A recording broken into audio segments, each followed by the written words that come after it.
Wenatchee School District. We will open the meeting with the Pledge of Allegiance.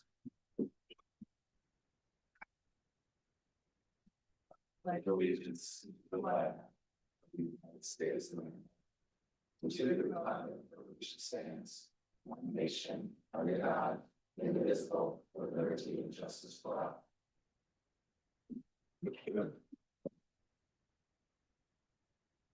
All right, I'm gonna let Corey start this meeting, so turn it over to him. Thank you. Thank you. Thanks everyone for being here this evening. Just a special announcement.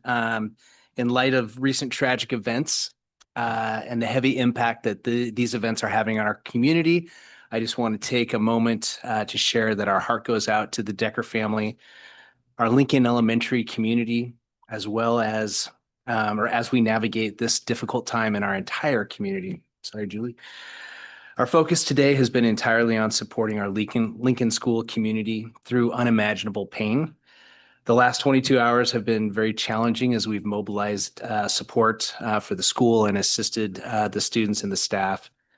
The heavy lifts have really come at the building level and at the classroom level as we care for those who are struggling through the loss. At the district level, we have been working to know and understand the details and share through our communication planning. We want to thank the Wenatchee Police Department and the Chelan County Sheriff's Department for their communication and work with us.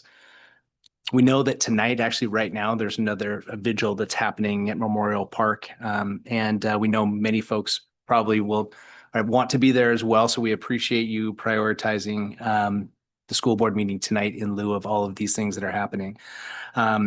We continue to ask for privacy for the grieving family and for the school as we hope that they can begin the healing process in the next few days. With that, I'd just like to offer a moment of silence for us all, if you don't mind.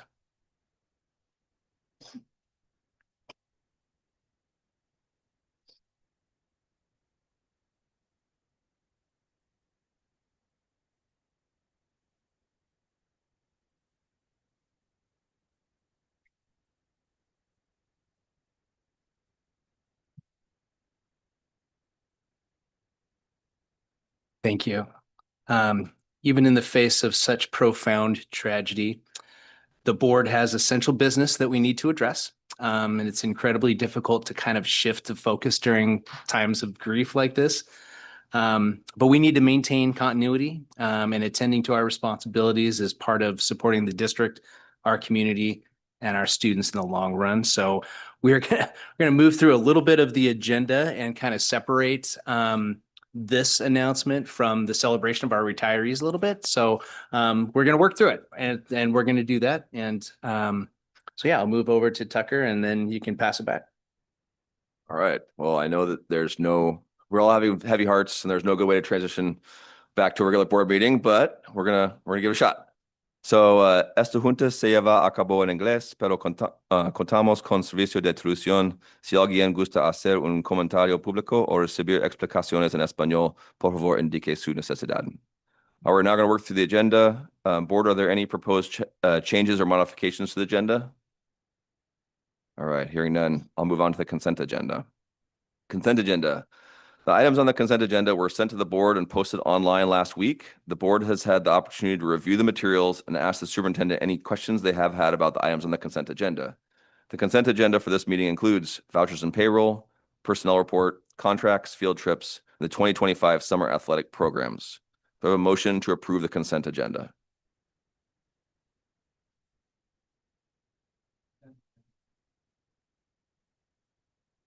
I second. All right. Has been moved by Martin and seconded by Maria. Any discussion? All right. All those in favor of adopting the consent agenda as presented, say aye. Aye. Any opposed? All right. Motion passes. Special presentation. So Corey, you're back. Let's do it. And we're gonna celebrate some retirees tonight. Is that okay? You're all here for the right reason? I love it. I've got some words that I want to share with you all, and then we can get the celebration started. And just so Craig has enough time, Principal Craig Allen from Foothills will start when I'm done here with the words, just preparing everyone. But honestly, thank you all for being here. Words cannot express the depth of our gratitude for your dedication to our students, staff, families, and to our school district entirely. No matter the role that you played in our system, your efforts and what you have poured your hearts and souls into has been critical in shaping young minds, fostering a love of learning, and nurturing the potential within each of our students.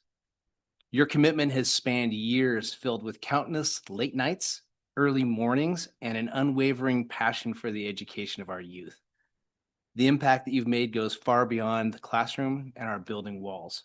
You've been mentors, you've been confidants, pillars of support, and leaving your mark on generations of students, faculty, and staff. Your legacy will continue to inspire as we strive to carry forward the torch that you've so brightly lit. We celebrate your well-earned retirement and wish you the joy and fulfillment in this next chapter. May it be filled with adventures, cherished moments, and continued satisfaction of a life dedicated to making a difference. So thank you all. How about a round of applause for our retirees?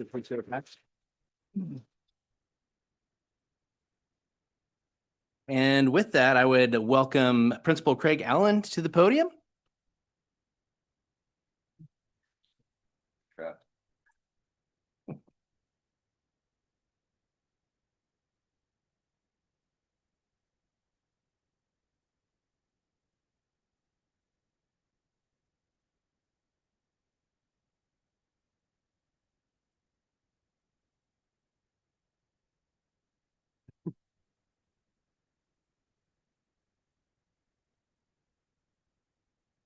We all voted and decided that I would stick to the script today, so 20 minutes and I'll be done.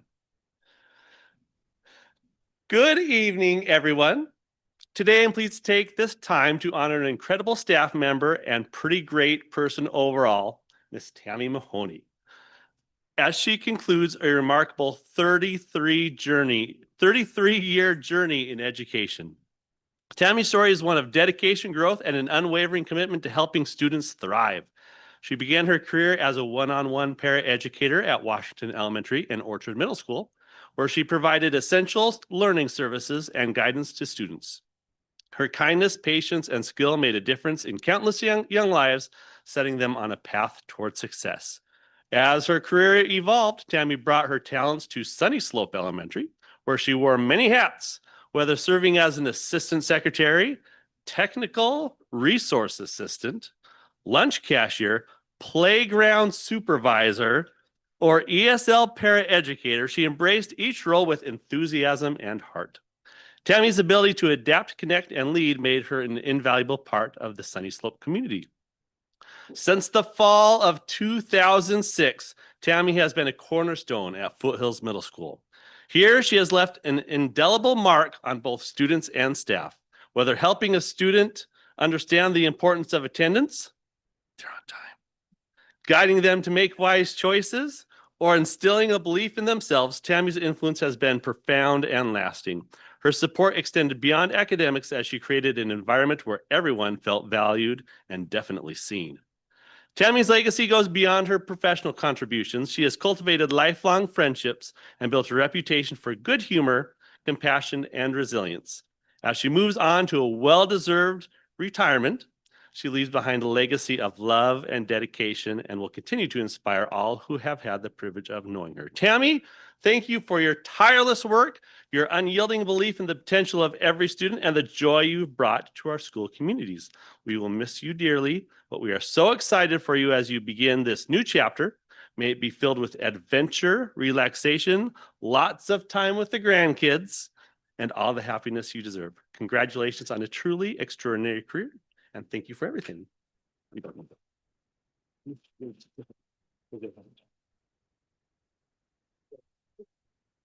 Don't forget to come back tomorrow.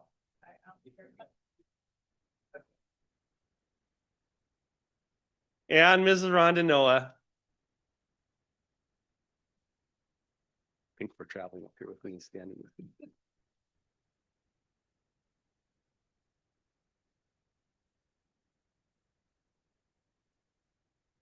"44 years in education.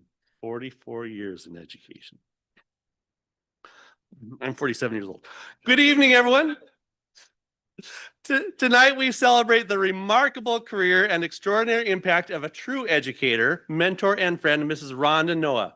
After 44 incredible years of teaching, Miss Noah is stepping into a well-deserved retirement, leaving behind a legacy that will inspire generations to come.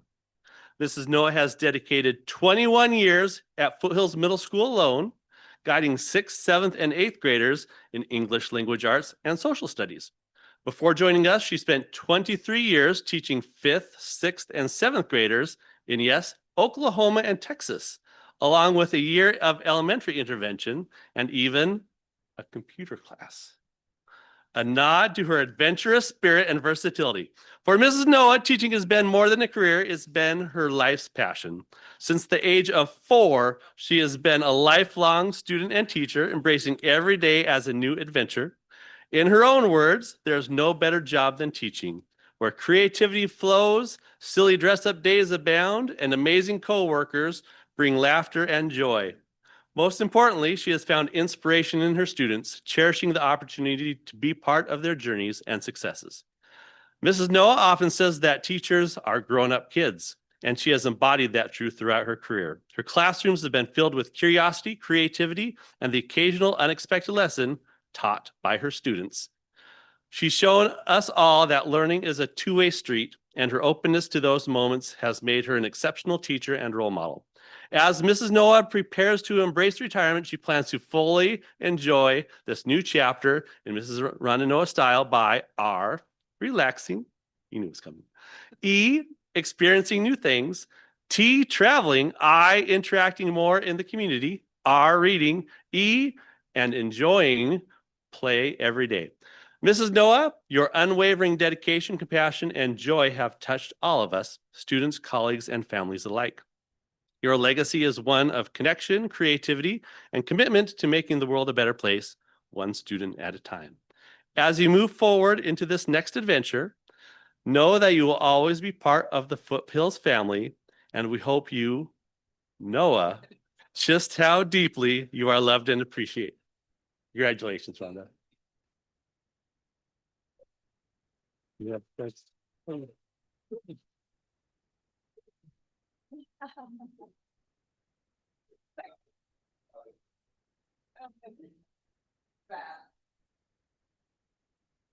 Excellent. Thank you. Next up, Principal Jacqueline from Pioneer.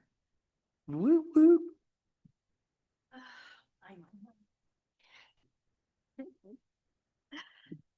It's an honor to recognize a remarkable educator who has dedicated an incredible 42 years to the field of education. Is that right? 43 years to the field of education. For over 4 decades, Susie Shulman has worn many hats and made an impact in a wide range of settings, from Catholic schools to juvenile hall, from elementary classrooms to middle school science labs, across 4 different states and at several different grade levels. At Pioneer, we've been especially lucky because this is where Susie chose to spend a majority of her career as a core and science teacher, inspiring generations of students with her passion and creativity. Susie's credentials are just as impressive, with endorsements in administration, elementary education, earth science, biology, Spanish, STEM technology, and most recently CTE. She represents the very best of what it means to be a lifelong learner and a dedicated professional. Over the years, she's taken on leadership roles such as a PLC team leader, lit co-facilitator, and summer school administrator, always ready to support her colleagues and champion student learning. In the 3 years that I've had the pleasure of working with Susie, I've witnessed firsthand the joy and energy that she brings to her classroom. Whether it's organizing science fair projects, raising baby chicks, creating an opportunity for students to plant a garden, or coordinating solar viewing experiences, Susie has consistently gone above and beyond to bring learning to life. Colleagues often describe Susie with words like fun, energetic, optimistic, and dedicated, and it's easy to see why. Beyond academics, Susie's impact runs deeper. She cares profoundly about her students' growth as people. Every day and every period, her class begins with students reciting a pledge. Words that by the end of the year become ingrained in her students' hearts and minds. They say, I am somebody. I can succeed. The me I see is the me I'll be. I can be mindful. I can be resourceful, responsible, and kind. I don't have to think less of myself to think of myself less. I forgive myself for my mistakes. I am in charge of how I feel, and for now I am choosing happiness. I can and will succeed. What a powerful message to give to students every single day. Even in her final year of teaching, Susie has continued to give back, mentoring a student teacher and passing on her wisdom and experience to the next generation. That alone speaks volumes about her commitment to this profession. Susie, on behalf of all of your colleagues at Pioneer and the countless students whose lives you have touched, congratulations on your retirement. You do leave behind a legacy of learning, laughter, and love, and you will be deeply missed.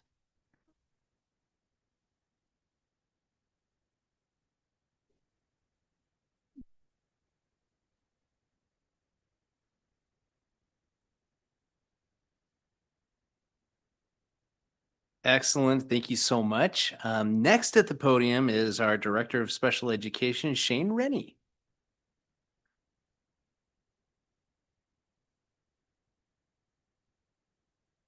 Did you accidentally skip Socorro?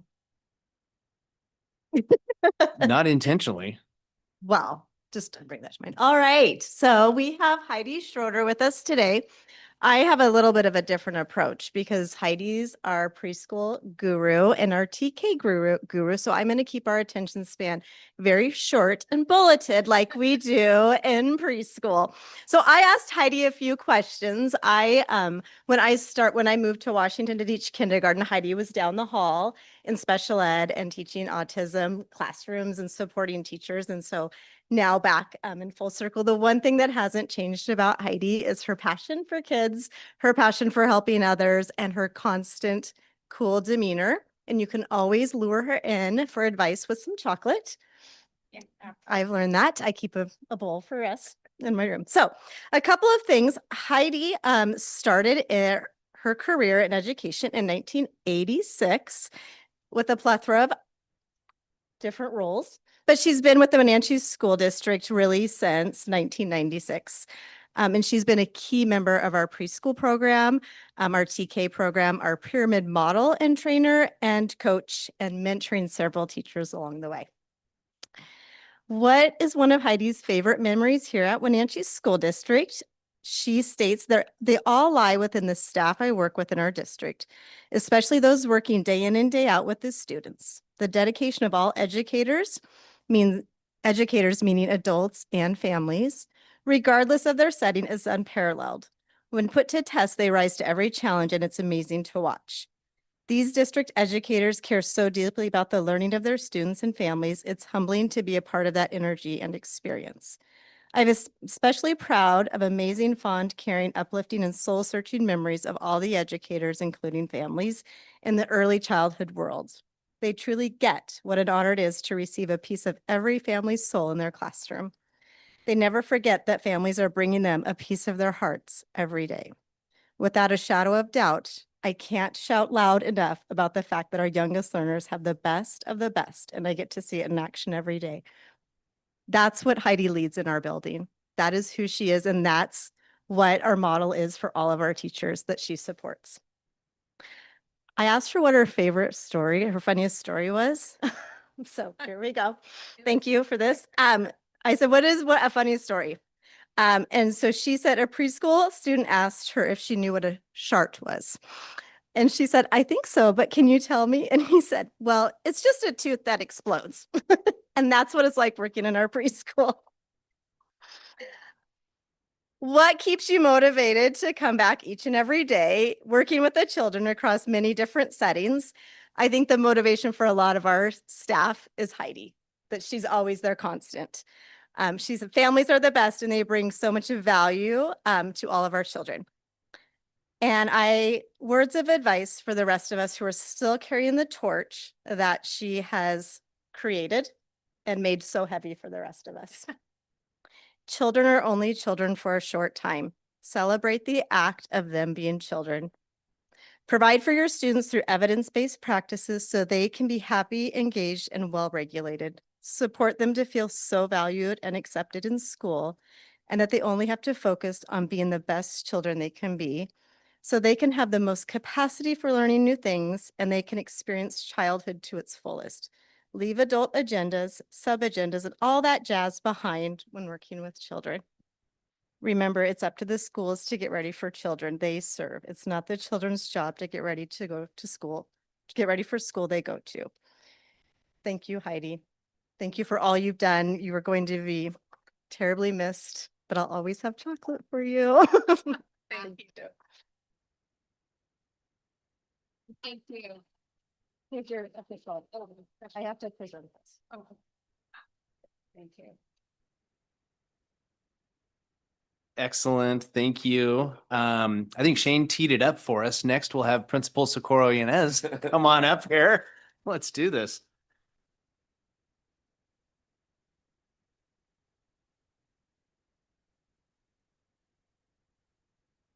Alrighty. So I have to say that you guys have all set the bar really, really high. Oh boy. So I will start by just saying that we will terribly miss Kathleen. For all of you that have been to Newberry, you know that she's the face of Newberry and she is so welcoming and she does such a great job with all of our students, with our families, with our teachers. One of the things that I think about is I think about our mission, our promise to students. And I think about, that's something that I carry with me every day when I think about my background, single mom, and actually being a student at Newberry, her walking through the door and what it must have felt like intimidating.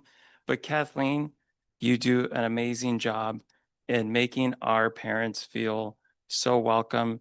She always tells me her stories of being a recess para at Sunny Slope, and she had a great time. There was a whole team of them, I hear, and they're across the district now, and they still chat.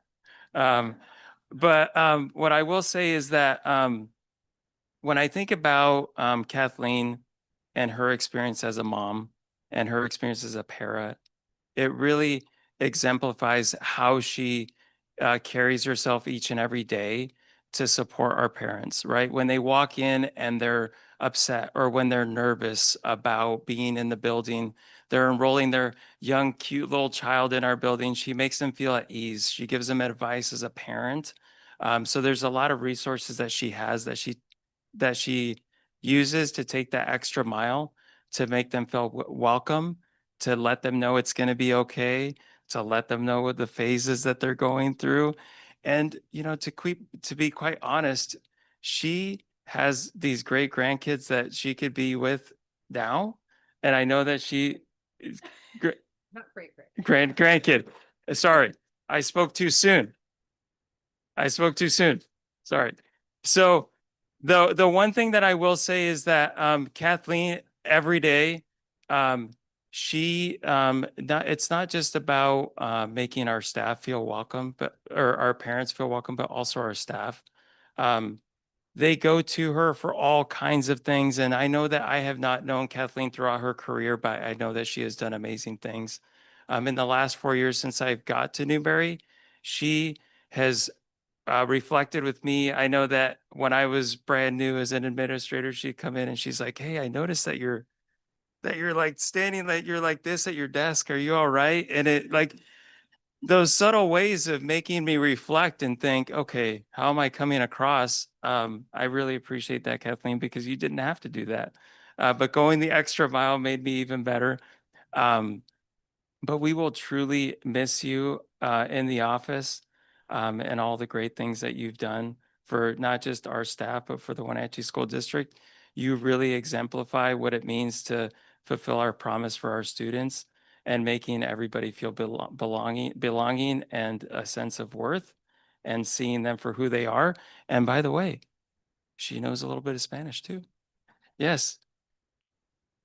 Un momento, right? But see, un momento, but see, this is what I'm saying is that Kathleen, she's taken it upon herself to make sure that all our parents feel welcome, even if there is that communication barrier. She's taken it upon herself to know enough to make people feel welcome. So thank you, Kathleen, for all that you've done for Newberry, and we will surely miss you. And we hope that you can come back and visit us. Thank you.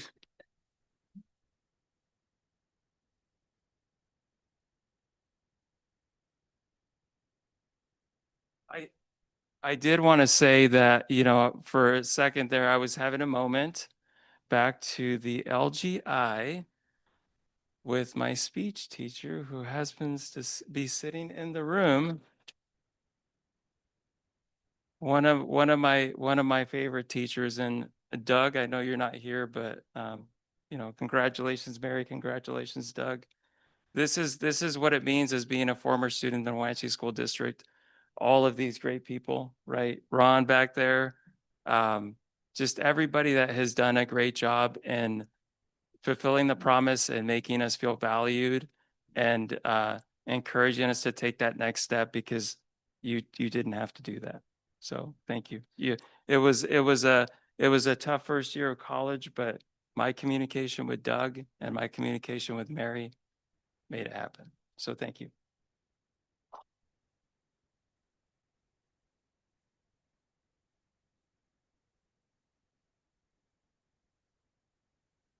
Thanks, Socorro. Thanks for sharing some moments as well. So I appreciate that. Ron Brown, the man, the myth, the legend, right here. He Ron asked me to keep it short. So I'm going to honor that. So when we think of sports these days, when we think of events that happen and we think of people that make a huge and tremendous impact, we call him the GOAT, right? The greatest of all time. We have Ron Brown, the GOAT, and don't look at my notes. I see, come on. I'm going to have to look at him at some point, but we have the greatest of all time. When I think of innovation, when I think of instructional or operational technology, I think of Ron Brown. And it's hard for me to think about the Wenatchee School District without Ron Brown. And he's been helping us prepare for that. He was able to share with us his retirement maybe early on. He's been a planner and a thinker and a processor. And so early on, Ron was able to share with us, and he has been spending an exorbitant amount of time preparing this district to de-Ron Brown itself. And it's going to be hard, but we're going to get there. It's almost like an end of an era for us in the Wenatchee School District, because Ron has worn, like everyone that we've talked about today, he's worn many hats, and he's evolved and he's grown into the leader that he is today. And he's a powerful piece of the Wenatchee School District. I actually think that there could be a 3-part Netflix miniseries that could come out eventually on that. It could. I think it could. But here's what I love about Ron, though. Ron is a product of the Wenatchee School District, just like Socorro had mentioned. And he grew up in the Wenatchee Valley. So he not only does he have deep roots here, but he also has a history that is second to none when it comes to knowledge and understanding of how this school district works. And we just appreciate that and everything that he's brought in his time. After Wenatchee, he left to go to Eastern and came back to teach and marry his high school sweetheart, Tanya, who's here, and raise a family. In 1993, he began teaching, and he had 10 years at Pioneer Middle School as he shaped and created what we know as the Tech Lab program. In 2003, he became an instructional coach. Then he became a coordinator, then ultimately a director. And so he's had many of these hats along the way, and we just appreciate that. Outside of school and outside the district, Ron was an early participant in what we knew of in the early 2000s as GWADA. He was an early board member. He was then a president, and did so much to drive GWADA to what it is today, and that's the North Central Tech Alliance as we know it. And you had, Ron, you had a program that you helped found that donated computers to kids, right? Yep, I love it. And then years later, 2023, Ron is able to, was a recipient of the Lifetime Achievement Award for North Central Washington Tech Alliance. So he has many things that he is proud of in the Wenatchee School District. And he mentioned some of these to me. So I'll just share a few of them because I could go on for a while. We're going to wait for the mini series to come out though. The clock hour system that we have in our school district that has been modeled by many other districts as well. The one-to-one program in our district where each student has their own device, leveraging that over years and years of time and opportunity to make that happen. He's especially proud of our apprentice program and the continuation of that work as well. And how's that working out for us? Okay, that's working out. All right, I love it. Also, most recently, he's been on the high school and beyond planning advisory council. But Ron has been on committees, teams, programs, workshops. If you go to his office, how many of you have been to Ron's office at the mine? Couple of us. Okay. In the next couple of months, you need to go visit Ron at his office. He has a wall of fame and it has is it every single one? Every one that I presented at. Every conference that Ron has ever presented at, and it looks like more conferences that I could have ever wanted to even attend, but he's presented at these conferences and he has the wall of fame to show it. It's impressive. Where's that going to go? In a box. Okay. It's amazing. Other things that Ron is proud of is as the Wenatchee Internet Academy and the opportunities that it created for students across the district, and the availability of that being here during COVID saved many students from leaving our school district in a lot of ways. So an indelible impact on the Wenatchee School District. So I wanted to just share a couple of memories of Ron. Most of them normally would involve Mission Ridge and skiing in some capacity, but we'll talk about some that are with the school district. Ron, I had the privilege of working alongside Ron as he was creating the Wenatchee Internet Academy in 2004, 5, and 6. And there, I think the first year I was able to be the first teacher of the Wenatchee Internet Academy as I was piloting U.S. history. And I think that was 2005, 2006. Yeah. Anyway, it was just such a monumental time because really Ron was building this from the ground up. It was like the plane's in the air and he's building it. He's putting all the pieces together. And what it grew into is it grew into U.S. history, world history, contemporary world problems, citizen Washington, health, and also fitness, just at the high school and the opportunities that it gave. There's probably more. And then as COVID came into being, then we expanded that rapidly. It became its own school, 500 plus students involved. So just a great process. And another time that we had some moments, I got to present with Ron once or twice, I think twice, as we went to principals conference and we were showing off the Wenatchee Internet Academy. And we were also at the same time looking for credit retrieval online curriculum for the school district as well. And so we're at this conference and Ron's like, "Hey, I want you to come meet the guys from Apex Learning." Because we had been looking into their curriculum. This was a Paul Allen baby, and it was made for school districts that were small and didn't have AP curriculum, but they also offered some online resources for kids. He's like, "You got to come meet these guys." I was like, "Okay, this is great." They took us out to dinner. It was crazy at that time. This is 2005, 6, and it was just kind of wild to have. We're in education. You don't take people in education out to dinner. This is so weird. So that was a great experience for us along the way. Ron is a visionary leader in the Wenatchee School District. He has always represented us well in the district, in the state, and nationally, and we can't thank him enough. He's been the historian for our district as we moved into this district office, and many of us were new and may not have had the scope that Ron had, and so he helped us along the way. To me, he's a friend, he's a colleague, and we will miss him very greatly. So the man, the myth, the legend, Ron Brown, the GOAT. Appreciate it. Thank you, man. Thank you. And yeah, thanks, buddy. Congratulations.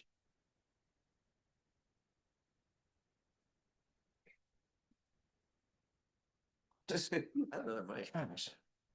Just ready to get back here. Okay, Principal Jessica Bryant.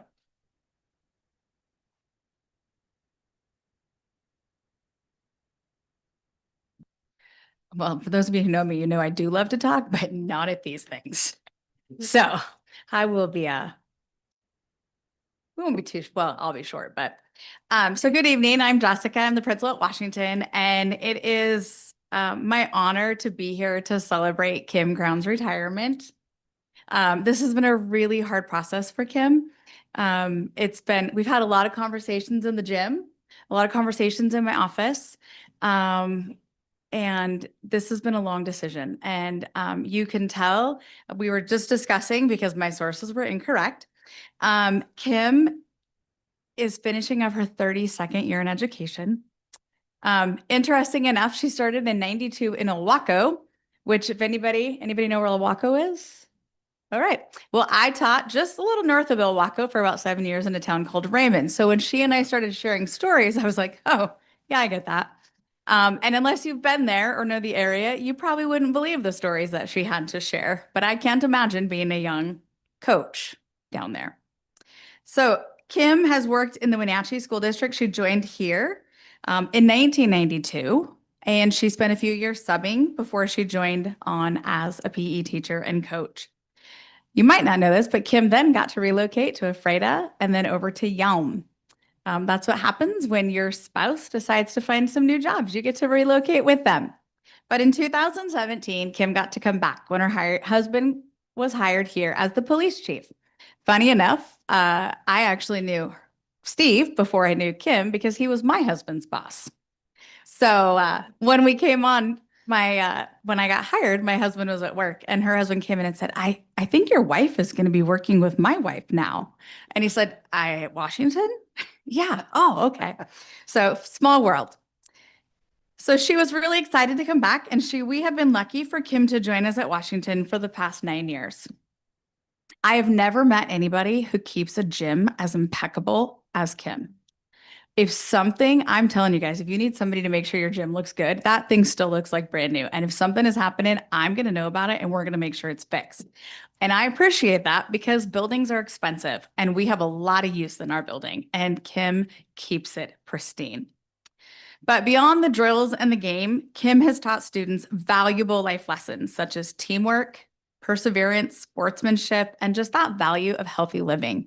And I think one of the things I enjoy when I go into Kim's room or into Kim's gym is that, you see kids playing things like pickleball and bowling and lots of activities that we might not think about, but they're going to help kids stay healthy and they might find something they love. It's not just about basketball or football or the main sports that we might all think about. We are so grateful for Kim's countless hours, the countless lessons, and countless lives that you've touched, not just in the Valley, but actually across the whole state, clear up to the coast. One of the things that I have appreciated in my 2 years with Kim is that we have a lot of kiddos in our building that require some adaptive PE. And Kim's done some pretty amazing work with that. I said, hey, specialists, here's what we need. And they jumped in, and we haven't been able to offer that this year, and our kiddos miss it. The other thing that I will say, after 32 years, Kim taught TK this year, and taking in 15 4-year-olds in a full-size gym, that is skill. And then you give them a parachute, and it is like she can keep them all outside of the parachute until they're supposed to go under. And I was very impressed that she actually went under the parachute with them. I didn't. But even with all the challenges, she went in with a smile on her face and took on the challenge and never complained. And those TKers love PE. So as you head out on this next journey with Steve, may your days be filled with lots of joy, relaxation, some new adventures, hopefully to some national parks soon. You'll be dearly missed. I know you'll come back and visit us. I hope. But I'm super excited. You do. I'm super excited for all of the wonderful adventures that are going to come your way. And I know you'll enjoy them. And who knows, you might come back and sub. You never know. All right. So with that, I just want to say congratulations to Kim. I know she's going to be very, very missed. But she's going to have a great next step, and it's going to be lots of fun new adventures. So congratulations.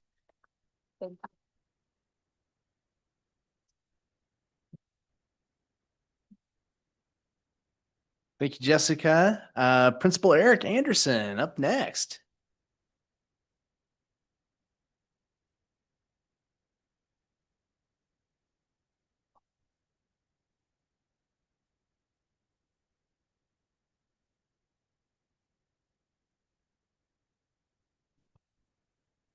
Oh, geez. All right. Sometimes this mic feels slow. That's fine. You can hear me. Mary Simons right here next to me, our beloved English teacher. You already heard Socorro talk about her. It has been 32 years in our building, and Mary has taught, I mean, correct me if I'm wrong, I think you've taught every English class we offer and probably more. She has also been our National Honor Society advisor for how long now?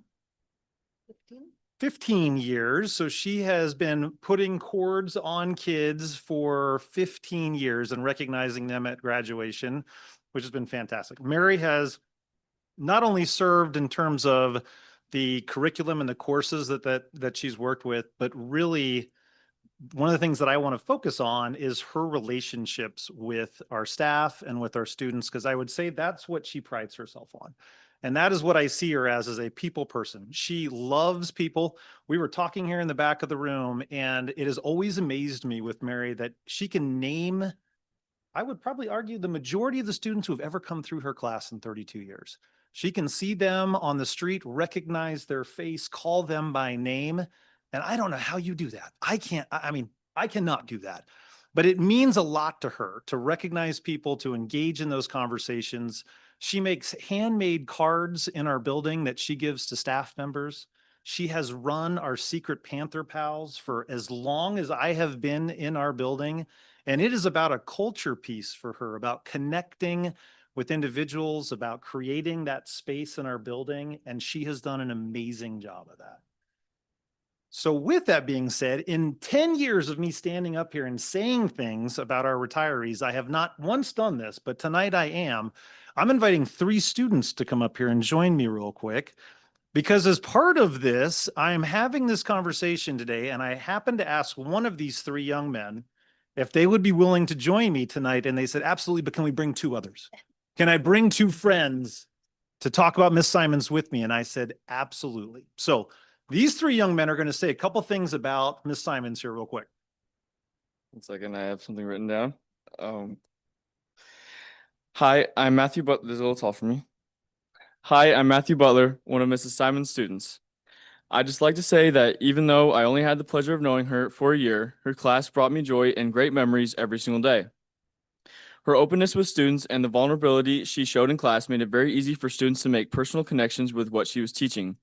She's one of the biggest reasons why I fell back in love with literature and all of the treasures that can be found between the covers of books. Thank you, Mrs. Simons.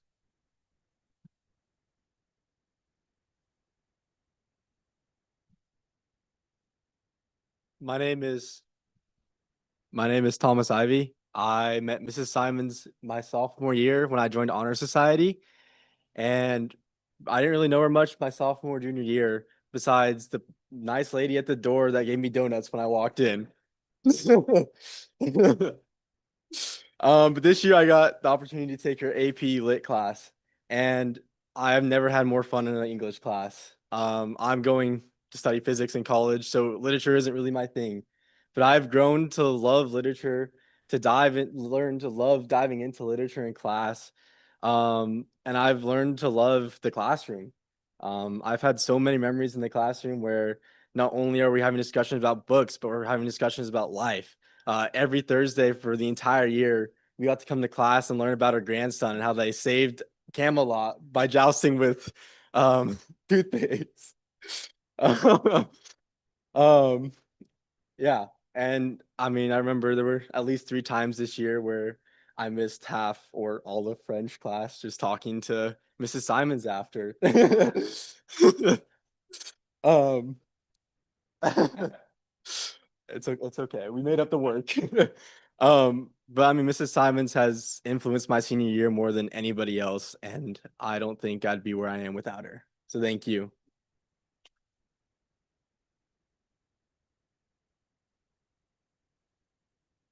My name's Owen Patton, and I've known Miss Simons for about 2 years, same thing as Thomas, since Honor Society. And besides eating donuts and hearing about opportunities to tend for, I didn't really know Miss Simons until this year, but I think that the connection was really quick. And I had never had a teacher give me a birthday card before.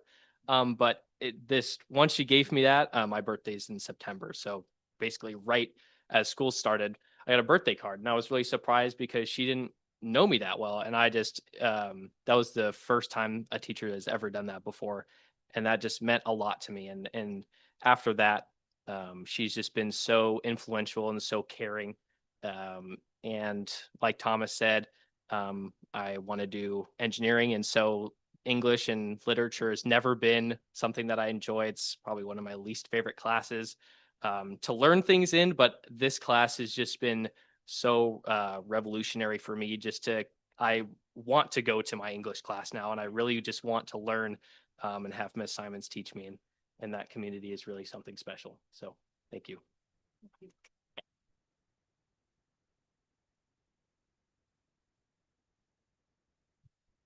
So these are just a few of the testimonies, obviously, that Miss Simons has had a huge impact on Wenatchee High School in the 32 years, and she is going to be missed. But I know that you are going to have a fantastic time in retirement with your grandson, Brock. We've already talked about the cowboy days and everything else. He is an amazing young man. So she's going to have a lot of fun, but we are going to miss her. But we want to wish you the best of luck, Mary. Thank you.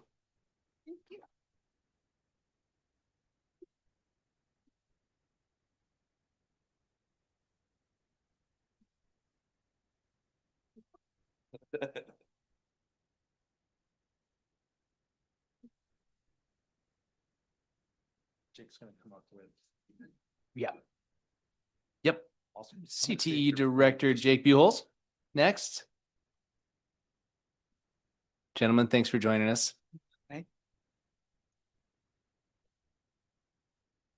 All right. So it is an honor to be able to share a little bit about Meg and just what she's meant to the CTE program and Wenatchee High School. And I know Eric's got some stuff to share as well regarding her time with us. So I've only had the opportunity to work with Meg for the last 8 years. She's been in Wenatchee School District or serving Wenatchee School District for quite a long time. I don't know the exact number, but that's okay. So, but I do know that she was able to work at Valley Academy and then at Wenatchee High School. She's worked in the business department at Wenatchee High School and taught any number of business classes in her time there. But really towards the end in my time, what I've seen is just her passion come through and her passion around helping students take the next step beyond high school. And Meg is incredibly passionate around personal finance and financial literacy and was instrumental in pushing financial literacy towards a graduation requirement and helping students be prepared for that next step. And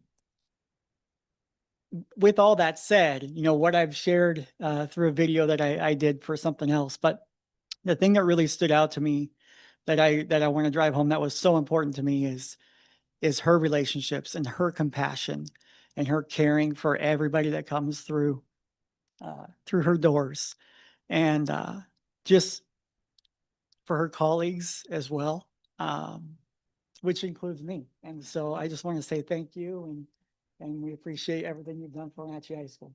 So.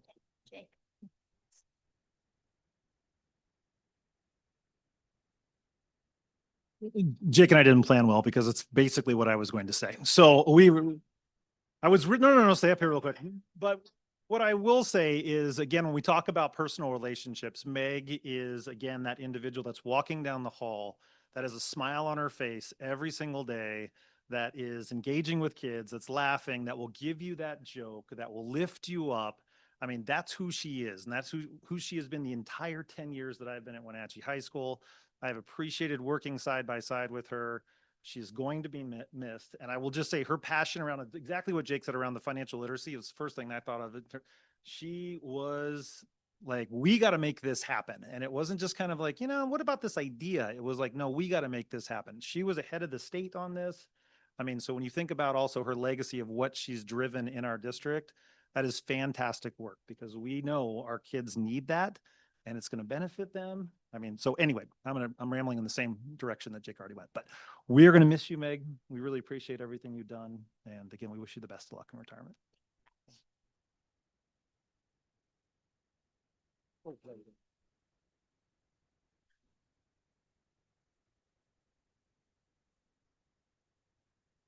Thank you, everyone. We appreciate that. Kim, have I missed anyone? Is there anyone not on the list okay, we're good. So I want to thank everyone for coming. And Diana wants to do something. She has her camera. This is good. Yeah. She's ready.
Congratulations, retirees. I feel like saying graduates. Congratulations, graduates. Yes. Retirement. Don't forget your clock.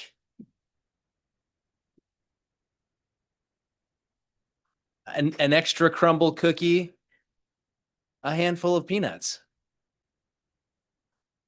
Don't say peanuts. The kid sold my house. This is Oh, Paul out. Like, don't be the hospital. Don't be the hospital. Right.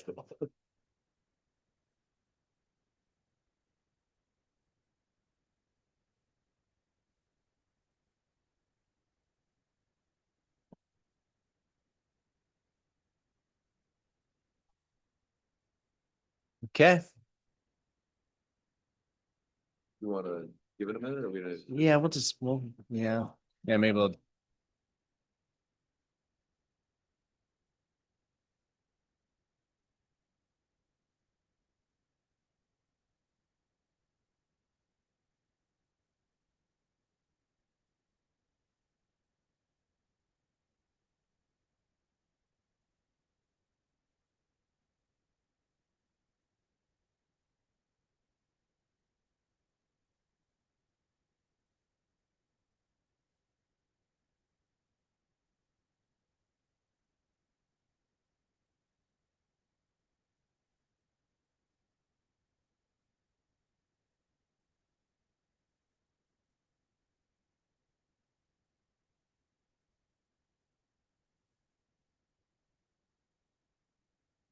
Okay.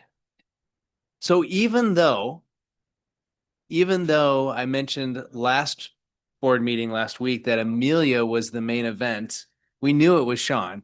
And now we know it's Sean is the main event as well. And everyone has left Sean.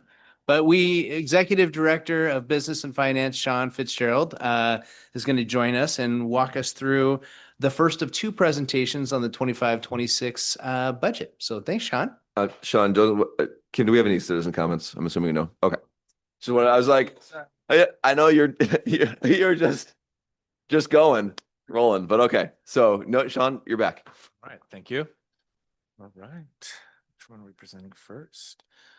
All right, President Jackson, members of the board, Dr. Kalahar, here to present tonight our first of two presentations on our preliminary budget. And tonight we'll be going over three of our funds: capital projects, debt service, and transportation vehicle. All right, there we go. As background, as you're familiar with, our district fund structure. So the school districts use governmental accounting and operate on a fund basis. And a fund is a fiscal and accounting entity with a self-balancing set of accounts used for the purpose of carrying out specific objectives or activities. The district uses 5 funds: general, capital projects, ASB, debt service, and transportation vehicle.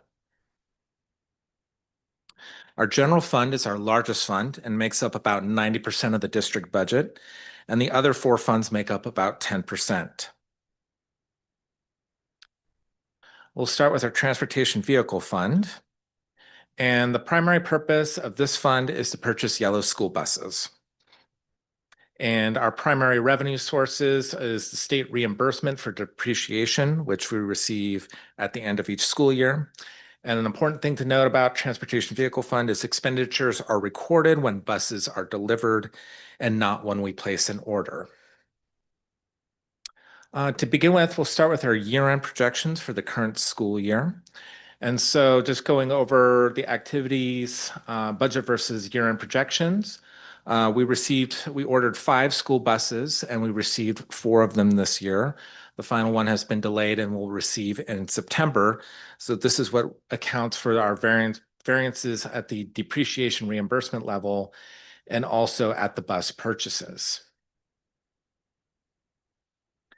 And then when we move into our budget for next year and the 4-year forecast, the district will receive 3 buses in September of 2025, right at the beginning of the new fiscal year. So the 1 delayed bus and 2 we had ordered and that we expect to receive on time in September. So that would account for our bus purchases to be about $630,000. And some of the activity we're noticing in this year's transportation vehicle budget is the use of a transfer from the general fund to account to pay off those bus purchases that will occur in September. So because we don't get reimbursed until the end of the school year in August, and we're going to receive these buses at the very beginning of the school year, we're going to need a temporary transfer from the general fund to help pay off those school buses. And then once we're reimbursed at the end of the school year, so in August of 26, we will then transfer those funds back to the general fund. And then in the preceding next year, so we'll start in 26, 27, and 27, 28, you'll notice expenditures drop drastically. During those school years, we're going to go down to 1 bus purchase order for each year. And this is going to allow us to rebuild our fund balance reserves in transportation vehicle and without the need from any sort of temporary transfer from the general fund, while also maintaining our depreciation schedule and our 20-year rotation of bus purchases. Then we get to 28, 29, and you'll see a return, a projection of purchasing 2 school buses, again, to maintain our schedule of our annual schedule of purchasing yellow school buses and maximizing our depreciation reimbursement schedule. And then just as an aside, I've built in about $25,000 in additional capacity just in case there's some additional expenditures if bus costs increase between now and September. And if we don't use it, then we don't use it. Sean, can I ask a question? Yeah. So it looks like depreciation roughly covers the cost of a new bus. Is that right? Or are we having to kick in some for a new bus when we buy one? So additional revenues and if return. So if we're looking at a depreciation schedule, it does look like from year to year, it would cover the cost of at least one bus. However, due to just the rising costs of buses as well, you can see in future years, even when we get to 28, 29, for example, we're about $530,000 in bus purchases there. That's 2 school buses. But our depreciation schedule from OSPI is showing about $361,000 in revenue. So yeah. And presumably we're not getting a more lifespan out of the buses than, because we're 20 years and then they're gone. We're not hanging on to them, just be like, well, maybe we can limp along with this. We're trying to like continue with that 20-year schedule. We try to maximize the 20-year schedule. And I think it's just an ongoing discussion with our transportation director about need and whether to keep them on. It's just that we know after 20 years, we know those buses are fully depreciated. Okay. And is this used for maintenance? Is that coming out of this fund as well, or is that? That is a great question. That is actually a separate allocation that we receive. That is in the, we receive a separate allocation from the state for transportation operations, which is in our general fund. Great. Thank you. All right, moving on to debt service. So the purpose of our debt service fund is to pay off all outstanding principal and interest on any outstanding debt. The district has one outstanding bond, our 2024 bond, originally our 2014 bond, but last year we refinanced it. So now it is our 2024 bond. It was refinanced in March of 24. We were allowed to take advantage of lower interest rates and save taxpayers $6.6 million over the remaining lifetime of the bond. And we will fully pay off this bond in December of 2033. Just revenues, expenditures, and fund balance. So our primary revenue source is just our local levy that we collect to pay off the principal and interest, and also interest income we receive from investing our reserves in the local government, Washington State local government investment pool. Primary expenditures, bond principal and interest on the debt. Fees, these are rare transfers and underwriting. We had these last year during our refinancing, but they're very rare. And then our principal and interest payments are based on a fixed bond schedule. So we know what we can plan for, we know what to expect. And then last but not least is our fund balance reserves. As I'll go into more detail in the next slide, can be used to pay off debt or lower the levy collection amount. To finish, looking at the 24-25 year-end projections. Again, the district continues to have strong returns on our interest income. So we budgeted conservatively about $100,000, but interest rates have stayed high. We're still projecting 4.4% on a return. So we're looking at projecting comparable returns to last year, so well above budget, which is always welcome. And then again, bond principal and interest, no variances there because we're on our fixed bond schedule and met those payments. And then again, our bond transfer fees, that was some just additional budget capacity, which was not used. Looking at next year's budget and our 4-year forecast. So what we're looking at here is bond collections will be less than debt payments, which will again reduce the overall taxpayer burden next year.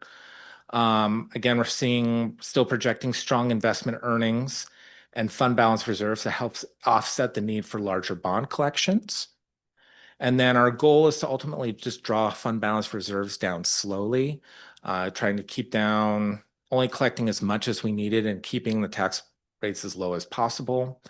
And then that's going to free us up and give us flexibility because the question is going to remain, okay, we're seeing 2.9 million, 2.8 million in our ending fund balance. That's what we're projecting over the next 4 years. What are we going to do with that? So in addition to just ensuring we have sufficient fund balance reserves to pay off any principal and interest during the year, this is also going to help the school district when we go out and pass a bond. And this is going to help us allow us to structure our debt more effectively. We'll work with our public finance officials at Piper Sandler and kind of help us like, hey, we can use these additional reserves when we pass a bond. So just to kind of structure tax rates, make them more predictable, and to offset any sort of shock when you pass a bond and there's going to be an increase in taxes. So those fund balance reserves are going to come in handy at that time when we pass a bond. And then just building an additional budget capacity, although unlikely to be used. Again, $100,000 in investment interest and then $100,000 in bond transfer fees. Again, budget capacity is there just to account for anything that may happen throughout the school year. But as you can see, 100,000 additional in revenue, 100,000 additional in expenditures has no net effect on our fund balance reserves. Thank you for using when and instead of if when we say passing a bond. Yes, I'm optimistic. Capital Projects Fund.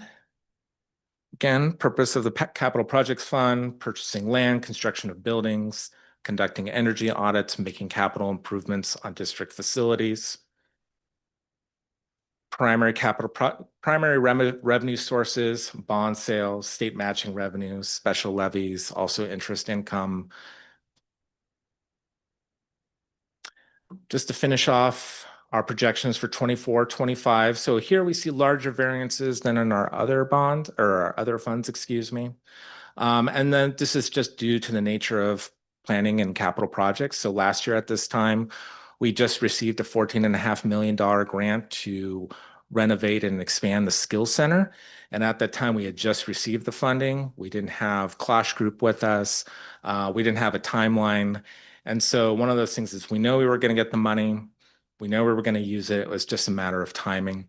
And so just based on the scheduling, we've selected Clash. We're working on our, right now in the midst of our RFP process of selecting our contractor and our architect as well.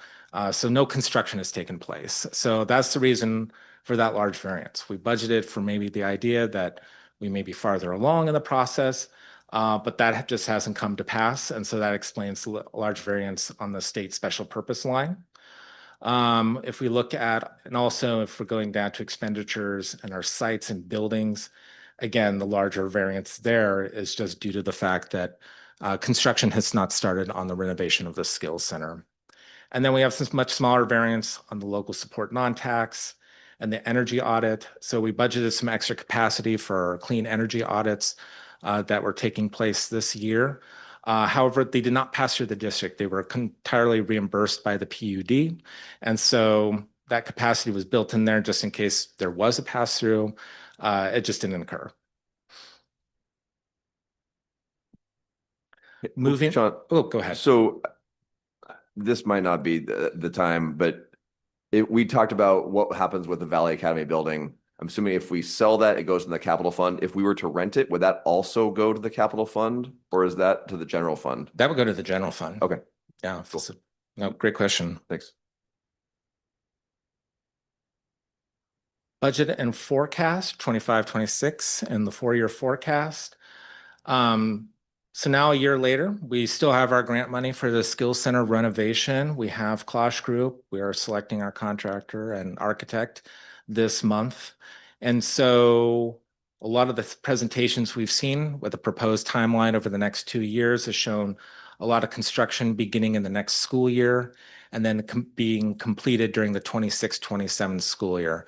So again, I've put the bulk of the grant money in the 25-26, assuming the bulk of construction will occur during next school year.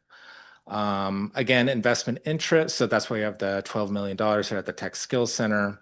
And then that's matched by offsetting expenditures down below as well. So we're staying strictly within the grant. We're not going to overspend. We're operating within the parameters of the grant allocation. And then we have, again, strong investment interest returns, still budget kind of conservatively. And if we get additional revenue, great, but we're still seeing strong reserves there. And then additionally, we're going to bring in another transfer from the general fund for $500,000. So this year, we did that for the 24-25 school year, and that allowed our maintenance department to do a number of projects. And we would like to continue doing that for the foreseeable future. On the right, so the $500,000 in addition to the investment interest and our fund balance reserves would allow us to pursue some of the planned projects we have outlined on the right-hand side. So 25-26 maintenance projects, Working with our Director of Maintenance and Operations, Brian Brocky, we've identified some more what we consider the most high priority projects in the area for capital projects. So boilers at Foothills, boilers and controllers at Foothills, and then an elevator at the district office. And so our rationale for those projects are down below. So the boilers and controllers go back to complying with the Clean Energy Act compliance. These are energy efficient ways. And again, Clean Energy Act compliance, it's an unfunded mandate, but this allows us to address some of these things on a year-to-year basis. And then we would follow up in the 26-27 school year with boilers at Lewis and Clark, Newberry, Mission View, and also the Columbia campus. And then also looking at the elevator at the district office. So this year we're replacing this summer the elevator at Foothills. And the primary reason for that is, again, both of these elevators were installed at the time of the completion of the building. So these elevators are decades old, they're fully functioning, but the issue is with them, if they break down, there are no parts. The parts that exist that would need to maintain them, to keep them running. If they were to break down, those parts are not available. So if anything breaks down these elevators, then we're going to have issues with the ADA compliance. So that's why basically 2 of our projects for next year are focused on complying with federal or state mandates. Sean, I see that we're pushing the elementary school boiler projects to 26, 27. Are we going to be fined in 25, 26? Or is it because we are going to address it, we're not going to be hit in next year? Does that make sense? Yeah, Go ahead, Corey. The first fines come in the 26, 27 school year, and it's only for our buildings over 50,000 square feet. So that's the high school. Yeah. And then the other ones come online later. Yes, the 20 to 50,000, I think, start in 27, 28. So we're getting ahead of it in time, which is great. Yeah.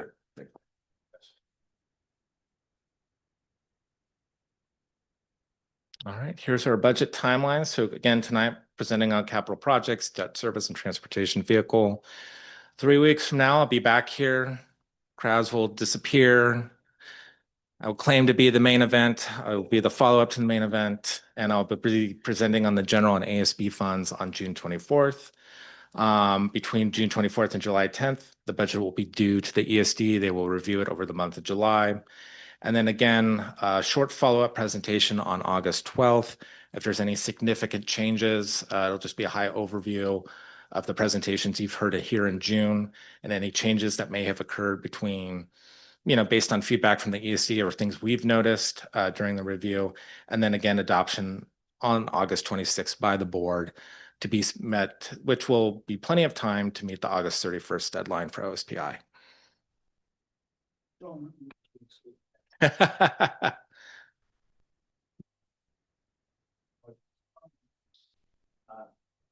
Is necessary improvement to leave that 500,000 a year in here, and I just want to really note that is a significant factor when we look at the general fund on an ongoing basis. Right? It's there. It's reason that it's there. Then the other change historically is the investment interest income that you're putting in. And I assume all of that comes from the grant timing for the Tech Service Center. Is that correct? Investment interest income? No, it's separate. It's what we just received from the state from our overall reserves. It's separate from any sort of grant revenue. So, which interest income normally comes either from surplus bond holdings or surplus grant holdings? I can follow up and get you all the data. This is, and the other reason I'm asking the question is sometimes that's used in the capital projects fund, and it could also be used in other funds. I'm trying to remember where it's been used in the past. So is there any discretion in allocating that in different funds? For any investment interest,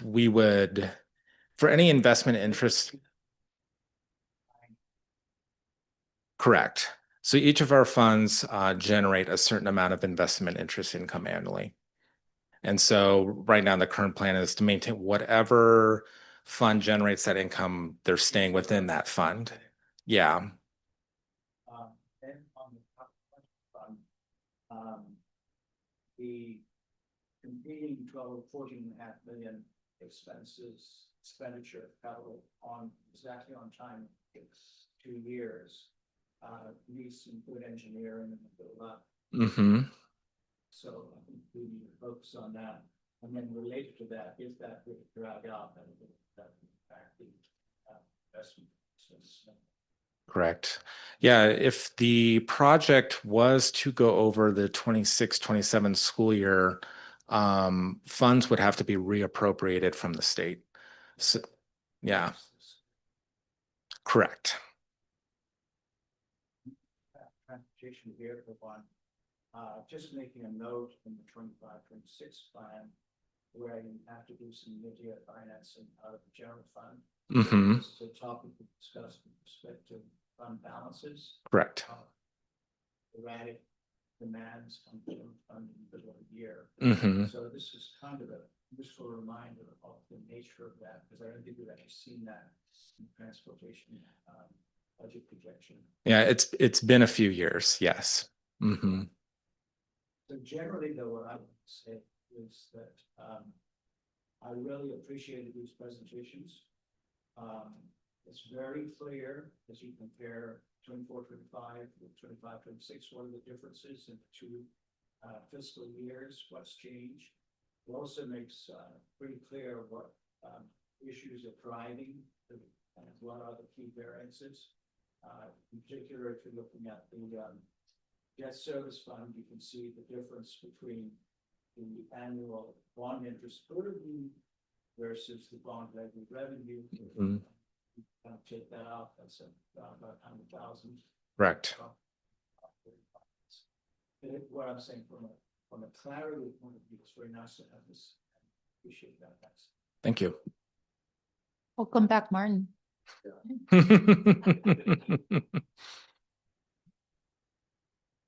All right, any other questions? All right.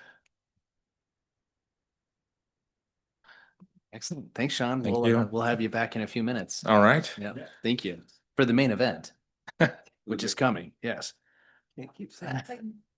2 main events. I know exactly. We're going with it. That's me. Oh, yeah. Scott, are we doing policies? Oh, yeah. Yeah.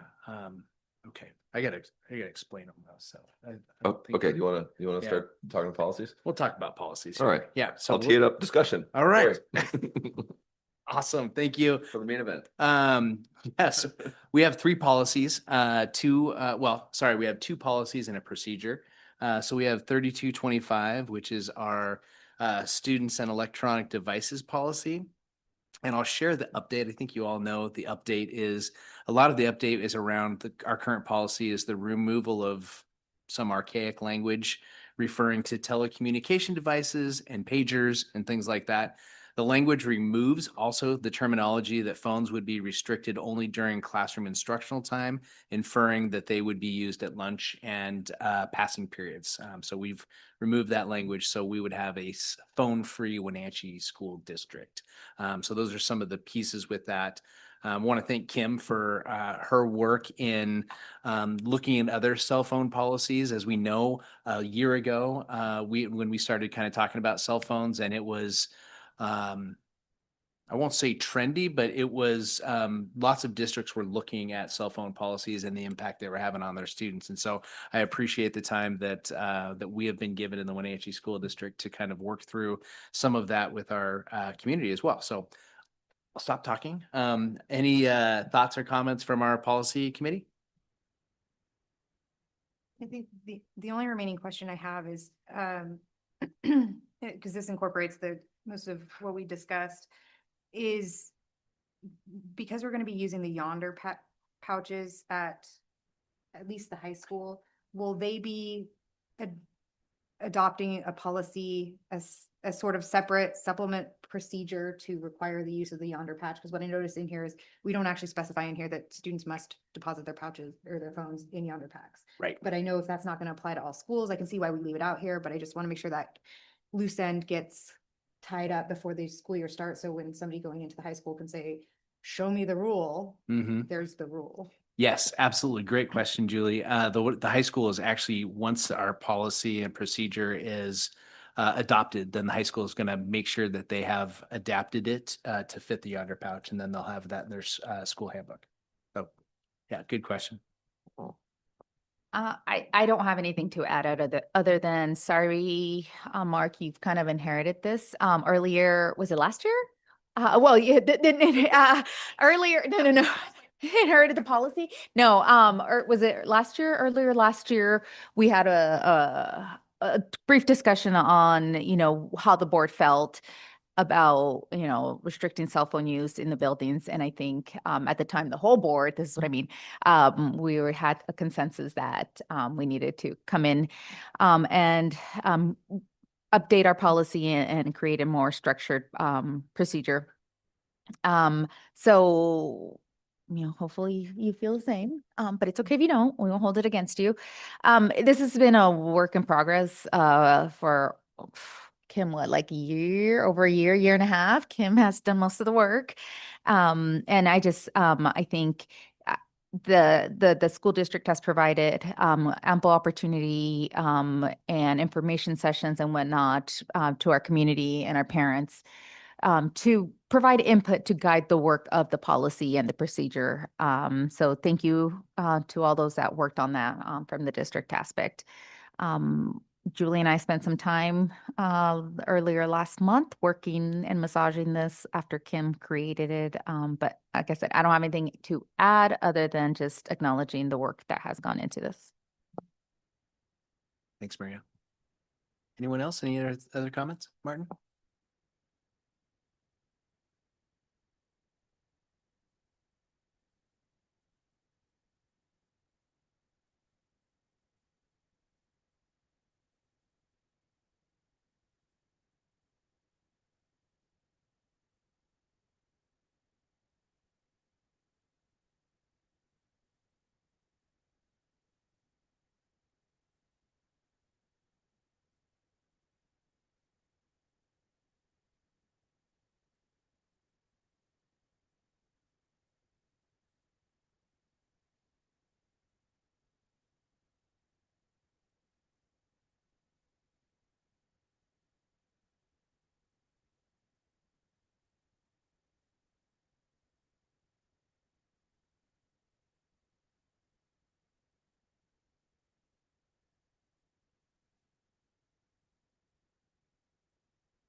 Awesome. Thanks, Martin, for the comments. We have the luxury of a few weeks between June 24th. So what Kim and I will try to do is we'll get some more detail in here and then get it to you in the weekly so you can see that and have that updated by the time we have second read. Okay. Thank you for the comments. I appreciate that. I have a question so board doesn't approve policies. I'm sorry, procedures. We only approve Right. policies. In this, because it is such a significant shift. Yeah. And there's, there'll be more detail added to this. Is it just treated just like any other procedure, or should it be documented? I Yeah. mean, We're going to treat it like any other, well, we're going to treat it like a policy in this respect and make sure that the board has and sees what they'd like to see in it, and then we'll vote on it. and Yeah. we're just voting on the policy. Well, and we also, with the procedure, we want, it's a high enough, as you mentioned, I can't remember how you say it, but it's high level procedure. So we want to make sure that the board is comfortable with what we're doing because it is a change. And so we'll bring that back and have it be part of action on June 24th. If that works with everybody. And I think I want to amplify the point.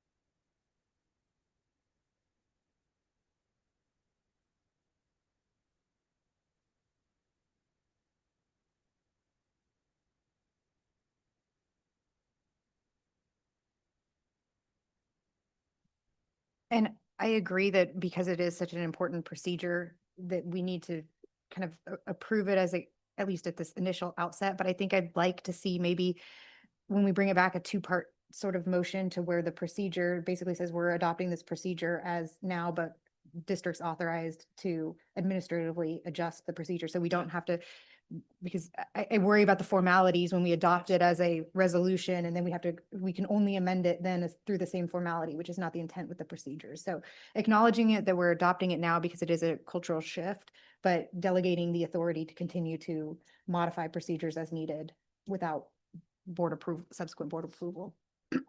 I agree to that.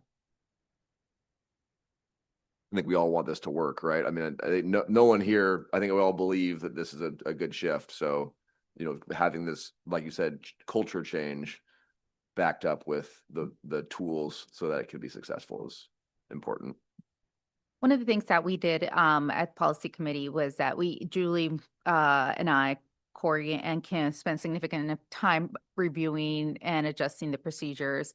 I think it would be a welcome space that where other board members provide input into the procedure. Like Martin, you just said, you know, the district writes a procedure, but this is a great opportunity for us to, you know, say, okay, what would you like to suggest to see in there?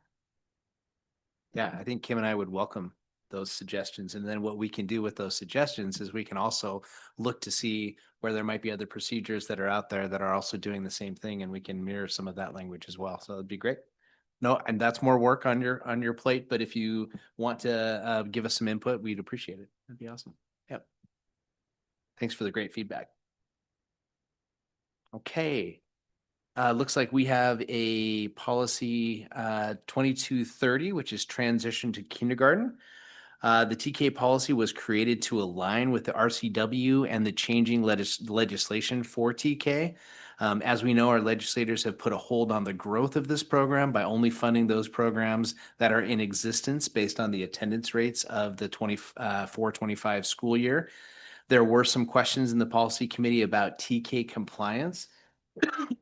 Excuse me, based on there was some conflicting sharing at the TK presentation. So we wanted to make sure that we were actually in compliance with what we were doing. And we checked that out and shared that back with the policy committee. There's also some concern about the choice processing, which was also part of some of the contradictory statements there. So we are in alignment, which is great from the school district. And yeah, any other comments from our policy committee or the board in general? No. Okay. Great. Well, we will bring these back on June 24th for a second read. And did I mention the main event? Okay, so we have Executive Director of Business and Finance, Sean Fitzgerald, who's ready to. Sean really wanted to bring back some additional information around the minimum fund balance based on conversations that we had. We moved this item from action to discussion so that we can host a discussion and give enough time to process the information and for the school board to hear, well, the policy committee to look at the policy, but also for the board to hear the general fund budgets as well before we make a decision, which will probably be in August now. So thank you for all of that processing and helping us make this better. All right. Thanks, Sean. Thank you. Thanks, Corey. All right. So first half presentation is kind of a refresh from last week, and then we'll have some finish up with some additional data on scenarios and what they would look like, and then close off with recommendation leading into discussion. So again, the purpose and goals of our minimum fund balance is provide sufficient cash flow for daily financial needs, maintain our investment grade bond ratings, offset significant economic downturns or revenue shortfalls, and address unforeseen or emergency expenditures that may arise throughout the school year. So here's a list of bullet points on risks that we know apply directly to our district. Enrollment decline, actual and projected, local effort assistance, which fluctuates annually based on enrollment and assessed value. One year it can be a windfall, the next year it can be an albatross. It's just one of those things that we just address from a year-to-year basis. Increasing inflationary costs continue to outpace state funding, such as insurance, for example. Another significant risk that is developing, maybe not when we're looking at, is federal funding uncertainty. And although, word that's coming out from DC, it's hard to read the tea leaves. But 25-26 school year, it may be a little rough, but we have to prepare for 26-27. And again, just that element of uncertainty, what's going to be funded, what isn't. It's unclear, and we just have to be prepared as much as we can. State budget shortfall. Again, we went through our legislative session. Between January and April, they were addressing a shortfall that seemed to range from $7 billion to $16 billion. What is that going to bring in future years? We'll have a short legislative session next year. But the long-term effects is something we'll just have to pay close attention to. Again, maintenance and operations, as we've gone through with our capital projects fund and the transfer of $500,000 to address preventative and emergency maintenance. And also that ties in with our last bullet point of just compliance with unfunded mandates such as the Clean Energy Compliance Act. Again, you're familiar with this slide. It's presented in the monthly financial reports. And again, just tracking the fund balance over the last 4 years on a monthly basis. And as we can see here, October and April are consistently our highest fund balance reserve months. And that's when we collect our EP&O levy, property tax. This is followed up by July and August when we receive our largest amount of state apportionment funding from the state, which is primarily based on our enrollment. And then we can see a consistent pattern between October and April as we see decreasing fund balance reserves. So there is no property tax collection during these months between October and April. And also these are some of our lowest months of state apportionment. So we must rely on our fund balance reserves to get us through these months. And again, March usually being our lowest month throughout the school year in fund balance reserves. I think I just wanted to say, like, Yeah. This is the kind of thing that I think people don't appreciate. We don't get a monthly check from the state saying you have this many students, so here's your money, right? Like we are floating all the payroll for different times of the years and then getting all the money at once. And so, when you look at this, you say, wait, why do we have so much more money there? Because that has to carry us through these other times of the year. So Correct. I just, putting a highlight on. Yep. We don't get a check from the state every month saying, this is going to cover your costs. Yeah. Thank you, Tucker. Yeah. So it's between these months that we kind of focus on, and it's like between October and April, it's like, how do we mitigate those risks? It's like, yes, you have sufficient fund balance reserves on the one hand, but as we go into the next slide, we'll know that even where we're currently at in March would not cover our average monthly expenditures. So going in just kind of comparisons for context. So our current policy of 5%, again, would not cover 10.7 million, which is our average monthly payments as of March 2025. And again, those reserves are needed to cover or address or mitigate any risk between October and April. And again, as we are all familiar with, during our bond refinancing last year, Moody's credit rating agency places a large factor on our healthy fund balance reserves, especially in light of declining enrollment. It's a big factor when they're addressing our credit rating and why we were able to sustain our good credit with Moody's.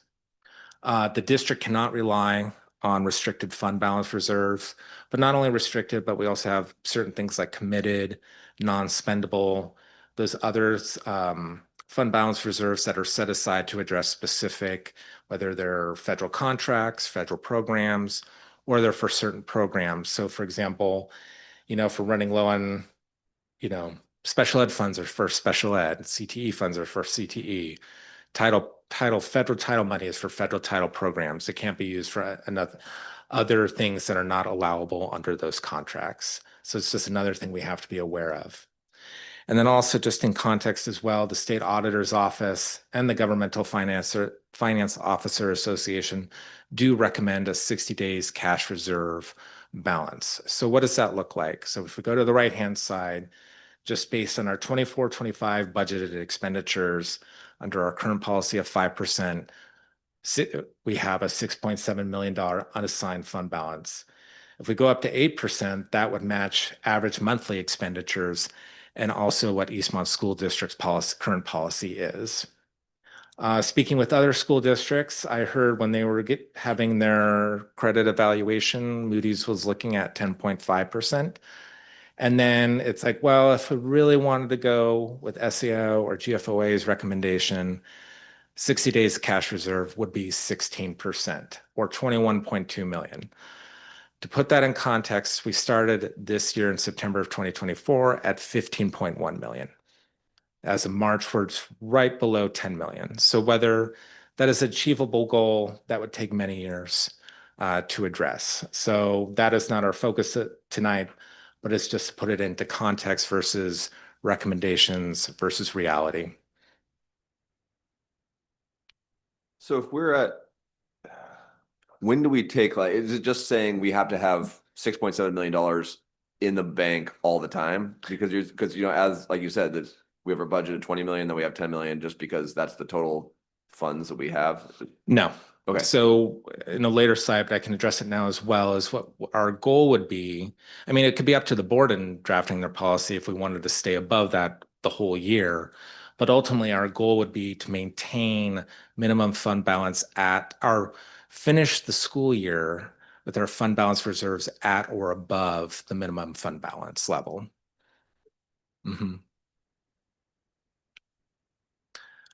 So what does it look like when we start increasing our fund balance reserves for minimum fund balance? So increasing minimum fund balance by 1% would increase $1.3 million, put an additional $1.3 million in the minimum fund balance and decrease the remaining unassigned fund balance. Of course, this looks going to fluctuate annually based on budgeted expenditures.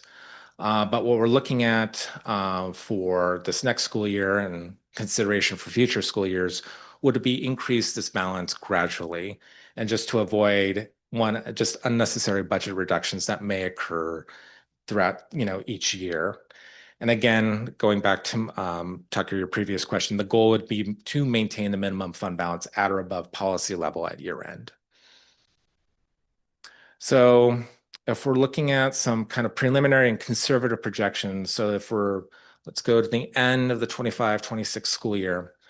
And if we're looking at a $12.5 million ending fund balance, we can see, okay, 5% budgeted expenditures, 6.7 million. Then we have a remaining unassigned fund balance of 2.9, and then we have our other fund balance assignments of 2.9. So those other reserves are non-spendable, restricted, committed. That's where we would be moving funds for the capital projects, the $500,000 for the capital projects, however much money we need to move to transportation vehicle fund temporarily during the 25-26 school year. They're in the other fund balance assignments. So we've completely removed them from this scenario. So we can just focus on our unassigned, unrestricted reserves. So as we can see, each percentage increase, our minimum fund balance is increasing by 1.3 million and unassigned is decreasing by 1.3. Other fund balance assignment doesn't change. The overall ending fund balance doesn't change. It's just those two categories. So if we're kind of playing with this kind of conservative scenario, if we go up from 5 to 8%, that's a $3.9 million increase. And so that puts us in the red on the unassigned amount. So that would signify to us that additional budget reductions would be needed to maintain our policy of 8%. And so again, in our previous slide, our goal is to increase gradually to avoid these kind of unnecessary reductions. So an increase from 5 to 6% would be much more feasible. And again, this is going to change from year to year. So if we're reevaluating this 1 year from now, that's not necessarily that these numbers are going to be the exact same, or we're going to be facing that. Not necessarily that it would be unfeasible to keep increasing the minimum fund balance. We're just kind of working with conservative projections of what we have now.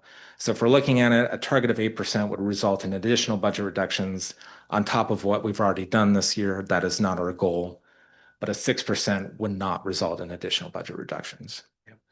I just want to add too, Sean, it's a great illustration of playing with the numbers for next year only. And I like the idea that and re-emphasizing to the board and to our community that we do not want to raise the minimum fund balance if it means additional budget reductions that we haven't planned for. So I appreciate that clarity. Thank you.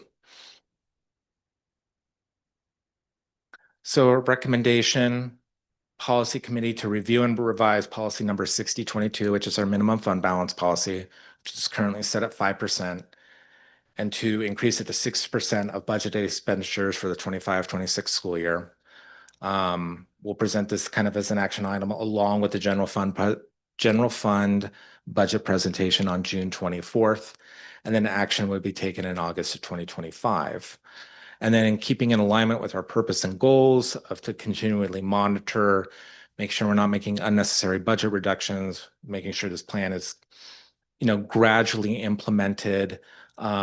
Cabinet and the board budget committee will continue to monitor enrollment decline and our fund balance reserves during the 25-26 school year to see if there would be further discussion in future years, starting in 26-27, of whether we would continue to increase the minimum fund balance.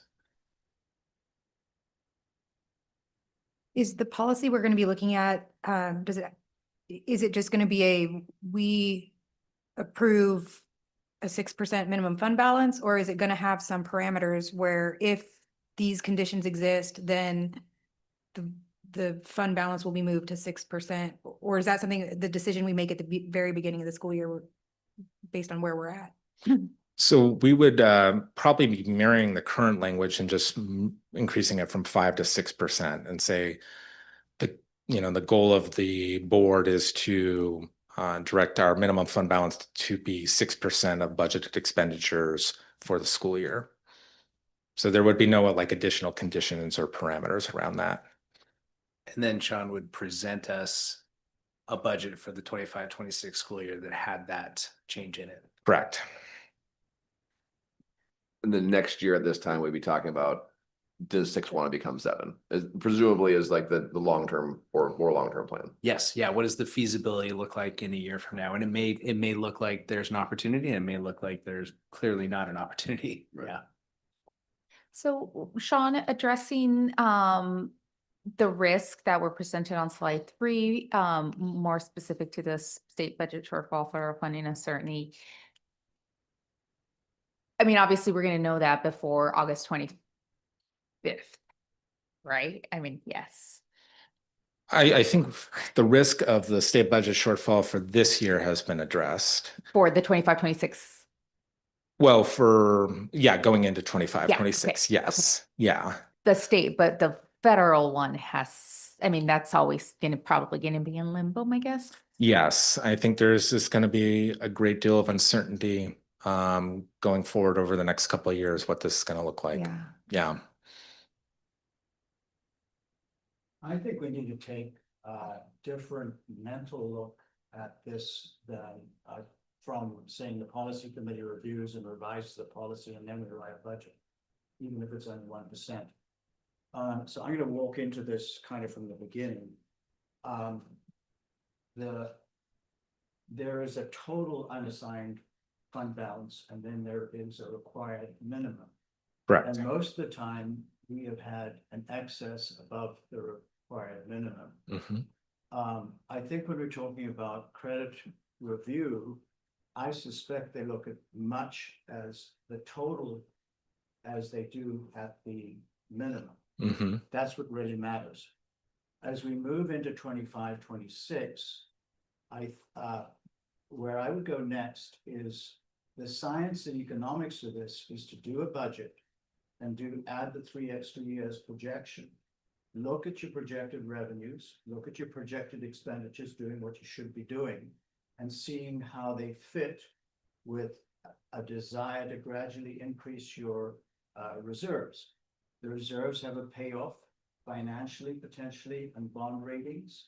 They have a risk management payoff. They may even have a survival payoff. And what you don't want to do is, in any individual budget, create an artificial crisis of doing it. But if you want to go from 5% to 8%, you are going to have to build that by having favorable budget variances in several years. Mm-hmm. And that's where using the budget and looking at it scientifically comes into play. So we do have a policy, and it says 5%. Most policies are legal or behavioral based. This is one, I think, where you plan first in budgeting, and you realize that you want a policy guideline to keep you honest and prudent and help your financial management. That's not a behavioral or a legal requirement. It's a self-imposed discipline. Mm-hmm. And what you want to do is make the budget and make a plan where you see that your proposed policy makes sense, and then simultaneously change both at the same time. We have a scenario in front of us of a single year budget where we could look at a 1% increase, and a 3-year projection where we can ask ourselves on a planning basis, what would it mean if we wanted to add another percent or 2? Each percent is the equivalent of $1.3 million. You can't shy away from that. It's there. But it has a payoff, and it needs to be done prudently. I think I believe that we do need, as a board, we can say we're desirous of, and the administration, the district can say, we recommend this kind of approach. The board can say or not say, without taking an action, indicate that they're interested in seeing that kind of projection, and then do it and test it, and then have the discussion and policy. I'm a little bit uncomfortable with having policies and actions before we've actually, and this very much fits in with what you're projecting. You're saying don't do anything till August. And in August, you'll have a 4-year projection, and we'll know what it looks like, whether it is going to create any pain in any other arena, and what the benefits are. So that's really where I was kind of hoping to see, call it a dry run in the budget of what it would look like. And then we can decide whether that policy makes sense. Okay. You will see a 4-year projection in June 24th. But you could have a 4-year projection in which you project no increase in the unassigned balance. Mm-hmm. Or you could have a 4-year projection where you look cold-bloodedly and very prudently at your revenues and expenses and say, I have enough freeboard over a period of time Mm-hmm. to build up my reserve, like a savings account, and do it a little bit at a time. Mm-hmm. If you don't have freeboard, then the board needs to know that. If you have freeboard, then the board can make a rational decision as to whether to raise progressively over time the required minimum fund balance. If I'm understanding this right, you're saying do a dry run for the next fiscal year without modifying the policy? I'm that saying, I what- think we need to look to see what a budget would look like. Yes. So it's basically do the whole budget with this scenario and see how it fits, and then adopt the policy that says, yes, we want to adopt this Yeah. scenario as the go forward. So it's, I think, kind of what you're anticipating doing anyway, because it sounds like you're going to prepare the 25-26 with the intention that, you know, the signaling you've gotten from us that 6% is probably feasible, and showing that to us, and we'd adopt that, but then adopt the policy under where this says cements in the 6%. Correct. Mm-hmm. Sounds like we're looking at staggering those events, so we'll do the budget on the 24th. And then if that looks good and clean to everyone, then we'll come back in August. We'll talk about policy. That sounds okay. That's what I'm hearing. Maybe not. No, I think so. And one of the other things that we discussed a little bit is there can be times when you have an exceptionally good year or an exceptionally bad year. Exceptionally bad year, you might have to use your required minimum balance on an emergency basis, which you can do. It's dangerous. But if in an exceptionally good year, that maybe gives you the opportunity to buy something that you'd be glad to have 10 years from now. And it's a little easier to do it this year than it was last year. So that sounds a little bit like dancing along and shooting from the hip.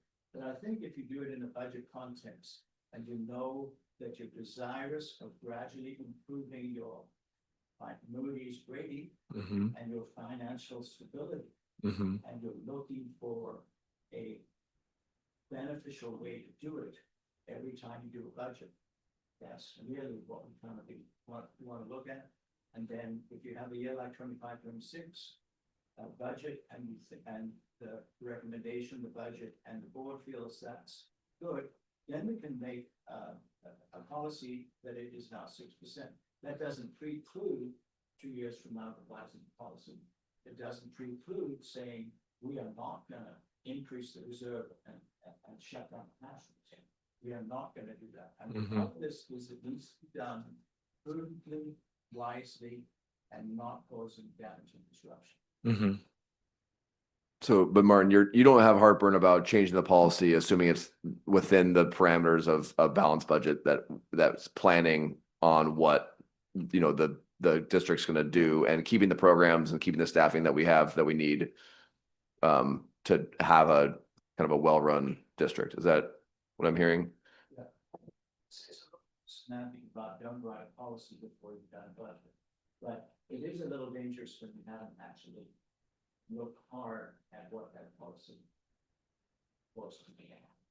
I mean, I think the other thing, just to clarify, I don't think we have to decide 4 or 5 years from now. I know that might be a little bit uncomfortable, but I think if we have more of an independent enterprise attitude to budgeting and gradually work long-term on long-term objectives, then it's not unreasonable to say that this is where we are now.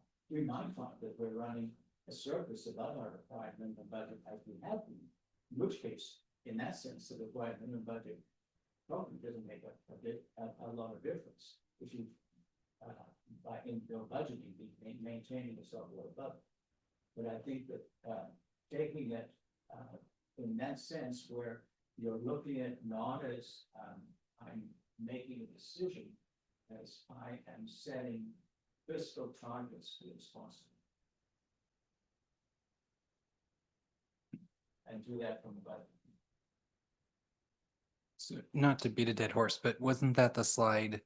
You have the 25, 26 preliminary projections that show that we'll have 2.9 in unassigned funds.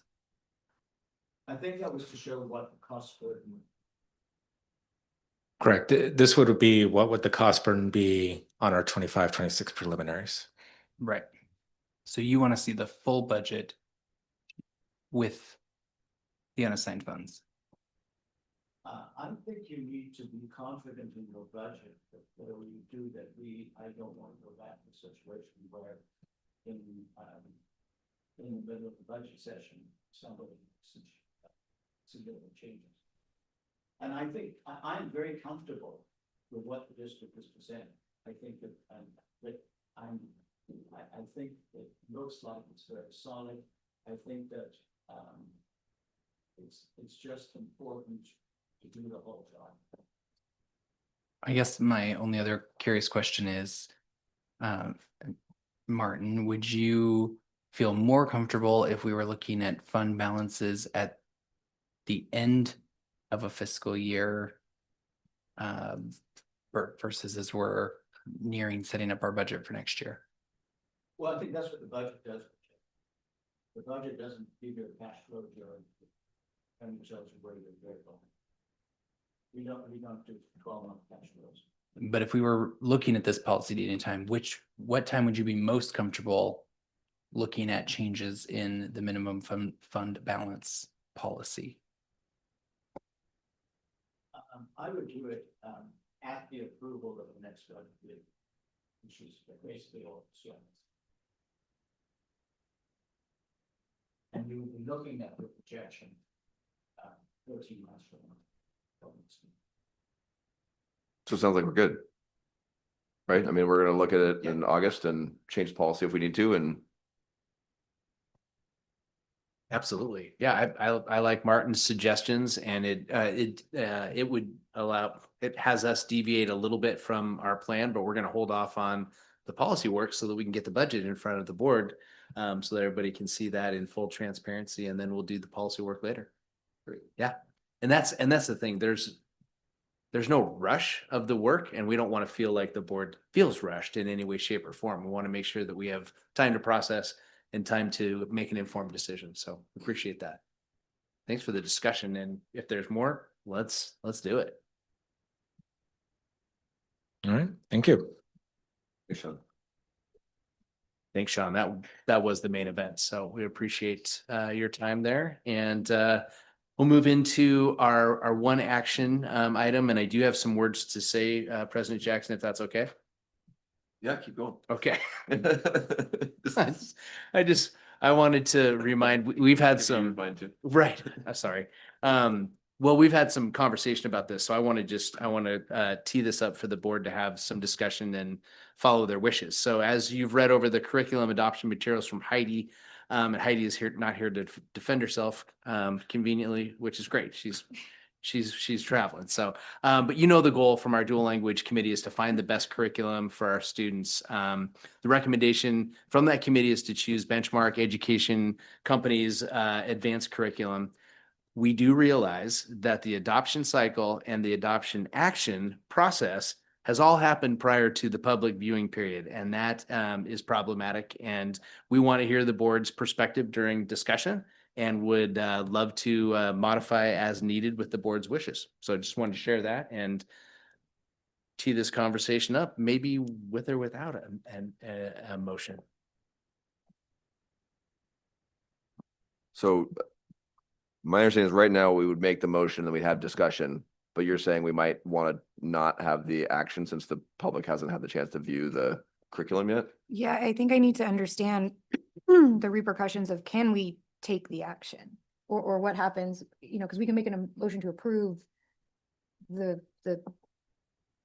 program and the curriculum, and through discussion decide we don't have the authority to do that, or there's too many ramifications. So I feel like we need to talk procedurally about what are the ramifications if we were to make a motion and move accept. on this now versus what is our timing if we wait to do it right. I asked Heidi the same thing. No, you're fine. Thank you. I asked Heidi, is there a problem if the board wants to take action on this in the June 24th board meeting? And she said, no, there isn't a problem if we want to hold off so we can go through the viewing process. So if that was the question, I don't think there is a problem there. Because you said the viewing started yesterday. Right. But how long does it go? Do you know? I think it's 7 days. Was it 7 days? But by the 24th, the public viewing will be done. Correct. Yes. And I don't know whether this would be a delay. First of all, I would be concerned that the delay did not disrupt. And I think it looks like a very solidly prepared recommendation. But what it doesn't have is an intensive public and to some extent board light on it for the way it's presented in the original agenda. We could actually, and I should have thought it earlier, move to change the agenda and make it just a discussion item. But then the action could take place later after this is a curriculum change. The policy was followed. There was one parent on the committee, but it has not had an intensive sort of external view in case there are interests that that want to express themselves, or in case there's anything that moving very rapidly could result in some awkward conversation. So I think it's more a question from my point of view of taking the safest process with making a curriculum change and making that extra step to ensure that the public comment happens before the final and kids see action. So maybe I move to approve that we table this policy to allow for public comment and further discussion for approval at the next meeting. Can I second that? Seconded. Who did that?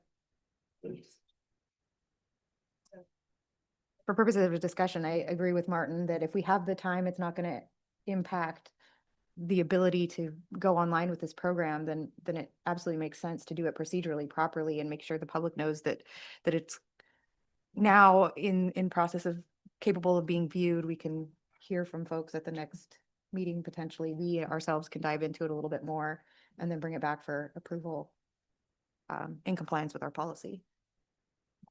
I completely agree. This has been, and I get it's not important to, I mean, I share with Corey, which I'm pretty sure you guys will get it in this week's weekly. But you know, just my experience from having worked here is that it's open to the public to come review in the curriculum library, but it's also open to the board to schedule time to review. And it's just not the proposed curriculum, but the curriculum being considered. So we'll have access to both of the That I would know. recommended. Mhm. The board. Okay.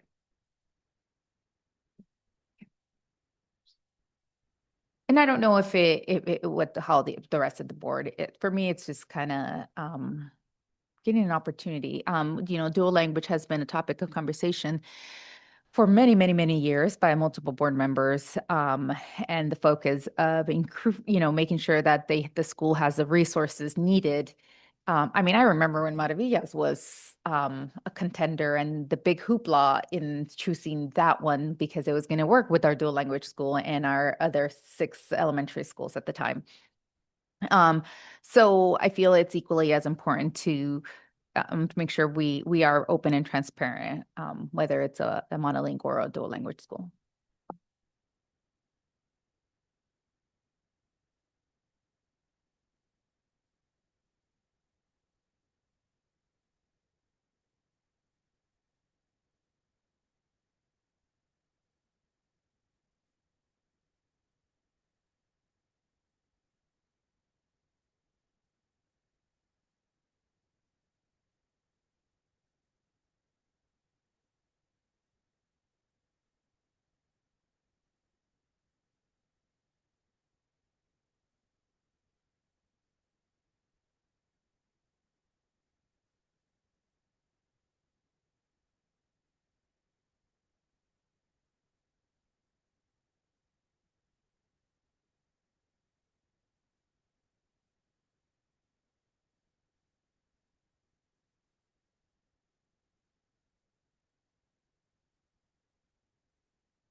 Anyone else? So we are now going to vote to table this until June 24th. So those who agree, say aye. Aye. Those opposed? All right. So motion carries. agree. We'll talk. Well, yeah. Delayed agree. Yeah. 5-0. And so we'll talk about this again in June. And if anyone wants to go see, anyone in the public wants to go see the curriculum, it's in the library at Lewis and Clark. All right, superintendent report.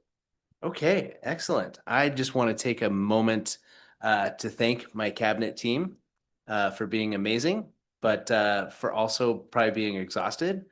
I sent them a text last night at 8:15 and said, I need you to all join a Zoom with me as we process through all the things. And the next thing I knew was 11:45. And we're signing off for the night. And then we all came back here. Diana did the 6 o'clock parent square, and then we're all back here at 7 a.m. to get back to some think time. So I just want to thank them. Thank you, cabinet, for being amazing in all that you do and for just always being there for any ask that we have. So I just appreciate you all. Thank you. As far as the update, the facilities committee update, we had our 8th meeting last week, and I'm sure Tucker will probably share a little bit about it as well. But we talked about construction costs. We talked about cost per option, and we had a variety of options that we were discussing. We heard from Trevor Carlson, who Sean referenced from Piper Sandler, who we've all met. Mark may not have met him yet, but Mark we'll get to. It'll be good. And then at the end of the presentation, our consultant Phil guided the team through an exercise to help us work toward a recommendation to the school board that will hopefully include addressing HVAC systems throughout the district and potentially the possibility of a new high school. So we're meeting again June 11th, so next Wednesday, or a week from tomorrow, and then we'll come back on the 24th for a recommendation. The 24th is going to be a humdinger of a board meeting. So we're gonna have Lots of main events again. lots of main events. It'll be great. Also sharing, I joined Alfonso for Hablando de Educación. We discussed everything from the strategic plan, big 6 items, to some of the new hires in the district, and then some of the end of the year activities that we have. And just acknowledging that Alfonso does such a great job on that radio show with his audience and bringing them very engaging content that truly help the listeners feel more connected to the schools and definitely feel like they're in the know more. So I appreciate Alfonso. I wanted to highlight the summer meal program that came out in last week's information, just to share once again another place for our community to access from June 23rd to July 17th, Monday through Thursday. Wenatchee School District will be providing breakfast at 7:45 and lunch at 11 at Mission View Elementary. I think that's huge for our community.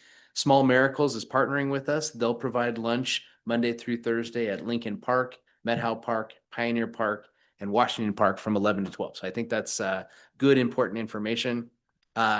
Sports, congrats to soccer, 3rd place at state. Congrats to track. We had multiple athletes that were not only doing their personal bests and their personal records, but winning and super great. And I just went through the athletic webpage to see all of the summer camps that are happening, and I was very excited about that as well. So, and then Thursday, senior walk, Friday graduation at the Apple Bowl, 8 o'clock for Wenatchee High School. West Sides will be on Tuesday, the 10th at 7 o'clock at Town Toyota Center. Last day of school is the 13th, and it's an early release day, and it's coming so fast. Real fast. So thank you. That is it for tonight. Okay, thank you very much. Appreciate that. Board communication, Martin, you're freshly back. Just going in cold. So I'll just start right from the scratch.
Thank you, Martin, and welcome back.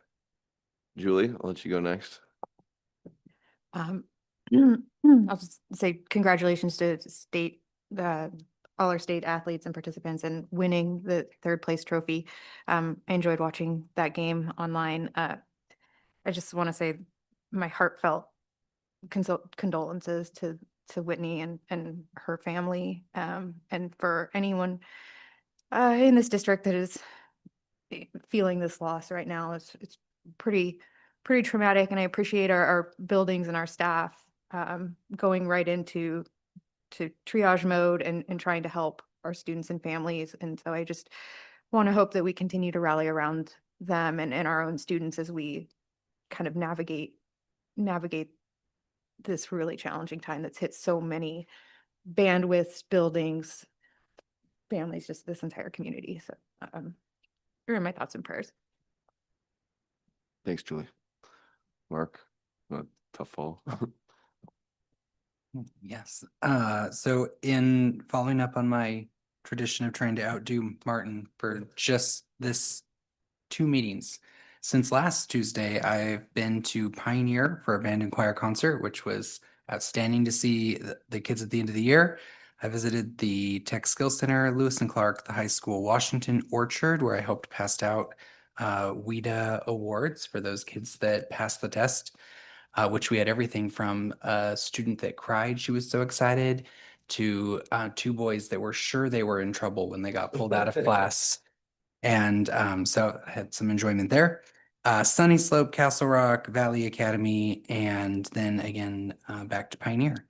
And my overall takeaway is there are so many good things happening in all of these corners of the district that no person or staff member or board member could ever put their hands on all of them.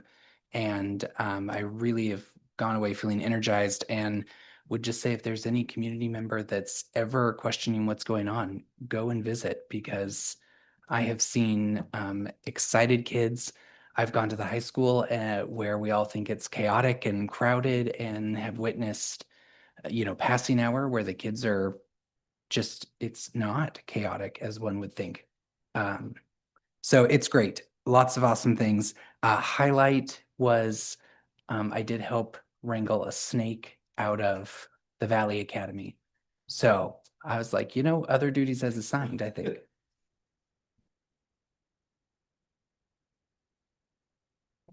Hey, yeah. Yeah, no, that one for sure is hard to top. Again, I was able to attend the Icicle Creek Center for the Arts annual bash. Thank you to Eddie Cortez for reaching out and sending out the invitation. They are a big supporter and financial supporter for our mariachi program. So kudos to the organization. And then just a huge heartfelt thank you to our communications team, the district office team, and especially our teachers and administrators and paras at Lincoln. Reading the messages this morning about resources on how to talk to your children at home, and knowing that some of these children will go home and won't be able to have those conversations for various reasons with their parents. And so our school staff are the ones that are are helping our children navigate through those challenging times. So thank you for the work. It's going to be a long journey. And, again, heartfelt condolences. Thank you for keeping the district informed. Yeah, and certainly feedback on that for myself, like those tools were nice to have as a parent of a elementary school kid who's like, how old were they? And I'm like, your age, like it's a really humbling moment, but also like, I think that like Julie said, like the number of people impacted and touched in this. And I think, it's an opportunity for us to pull together. And I really think that the district has done a lot of work to try and make people feel supported. So yes, that's been really sad. Again, as work goes on, like congratulations to state athletes. It's a hard transition. Thank you to all the retirees, all their years of service. I mean, I didn't do the math, but we were into, several 500 different years of service. So it's a lot of people and doing a lot of work. So that was great. Facility committee, yes, we kind of condensed 8 different meetings into what a recommendation is, and we were pretty unanimous on wanting to address the elementary school HVAC, which has been kind of a constant issue, and then middle school HVAC, which we saw on Sean's slide about, this is how we avoid fines, and that's not next year. It is at the high school, but it is coming up. And then, as Corey said, we talked about having a new high school, and I think that the persistent conversation was, if not now, when? If you have this building in this state, we can't keep kicking it down the road. Like, I went and met with all the high school administrators in preparation for the meeting just to say, hey, if we can triage some things, if there's some opportunities. And it was very much the layout doesn't work. We're not, we don't have walls that reach the ceilings in most instructional spaces. At what point are we going to say you can't? We had one of the options for what we would look at for a bond or levy called lipstick on a pig. I mean, like, we were like really asking, what is the minimum we could do? And everyone there said that's not a real option. We're not addressing the problems. And so I think that, we're going to have more discussion, and certainly there will be a recommendation to the board. But I felt like we've done a lot of work and had a lot of conversations, and still unanimously said we need to address this in a very substantial and a very thorough way. So I look forward to that presentation. I don't know who the person is, but it's not going to be me because they're presenting to us. But other than that, I don't have anything else. Everyone go home and hug your families, and meeting's adjourned.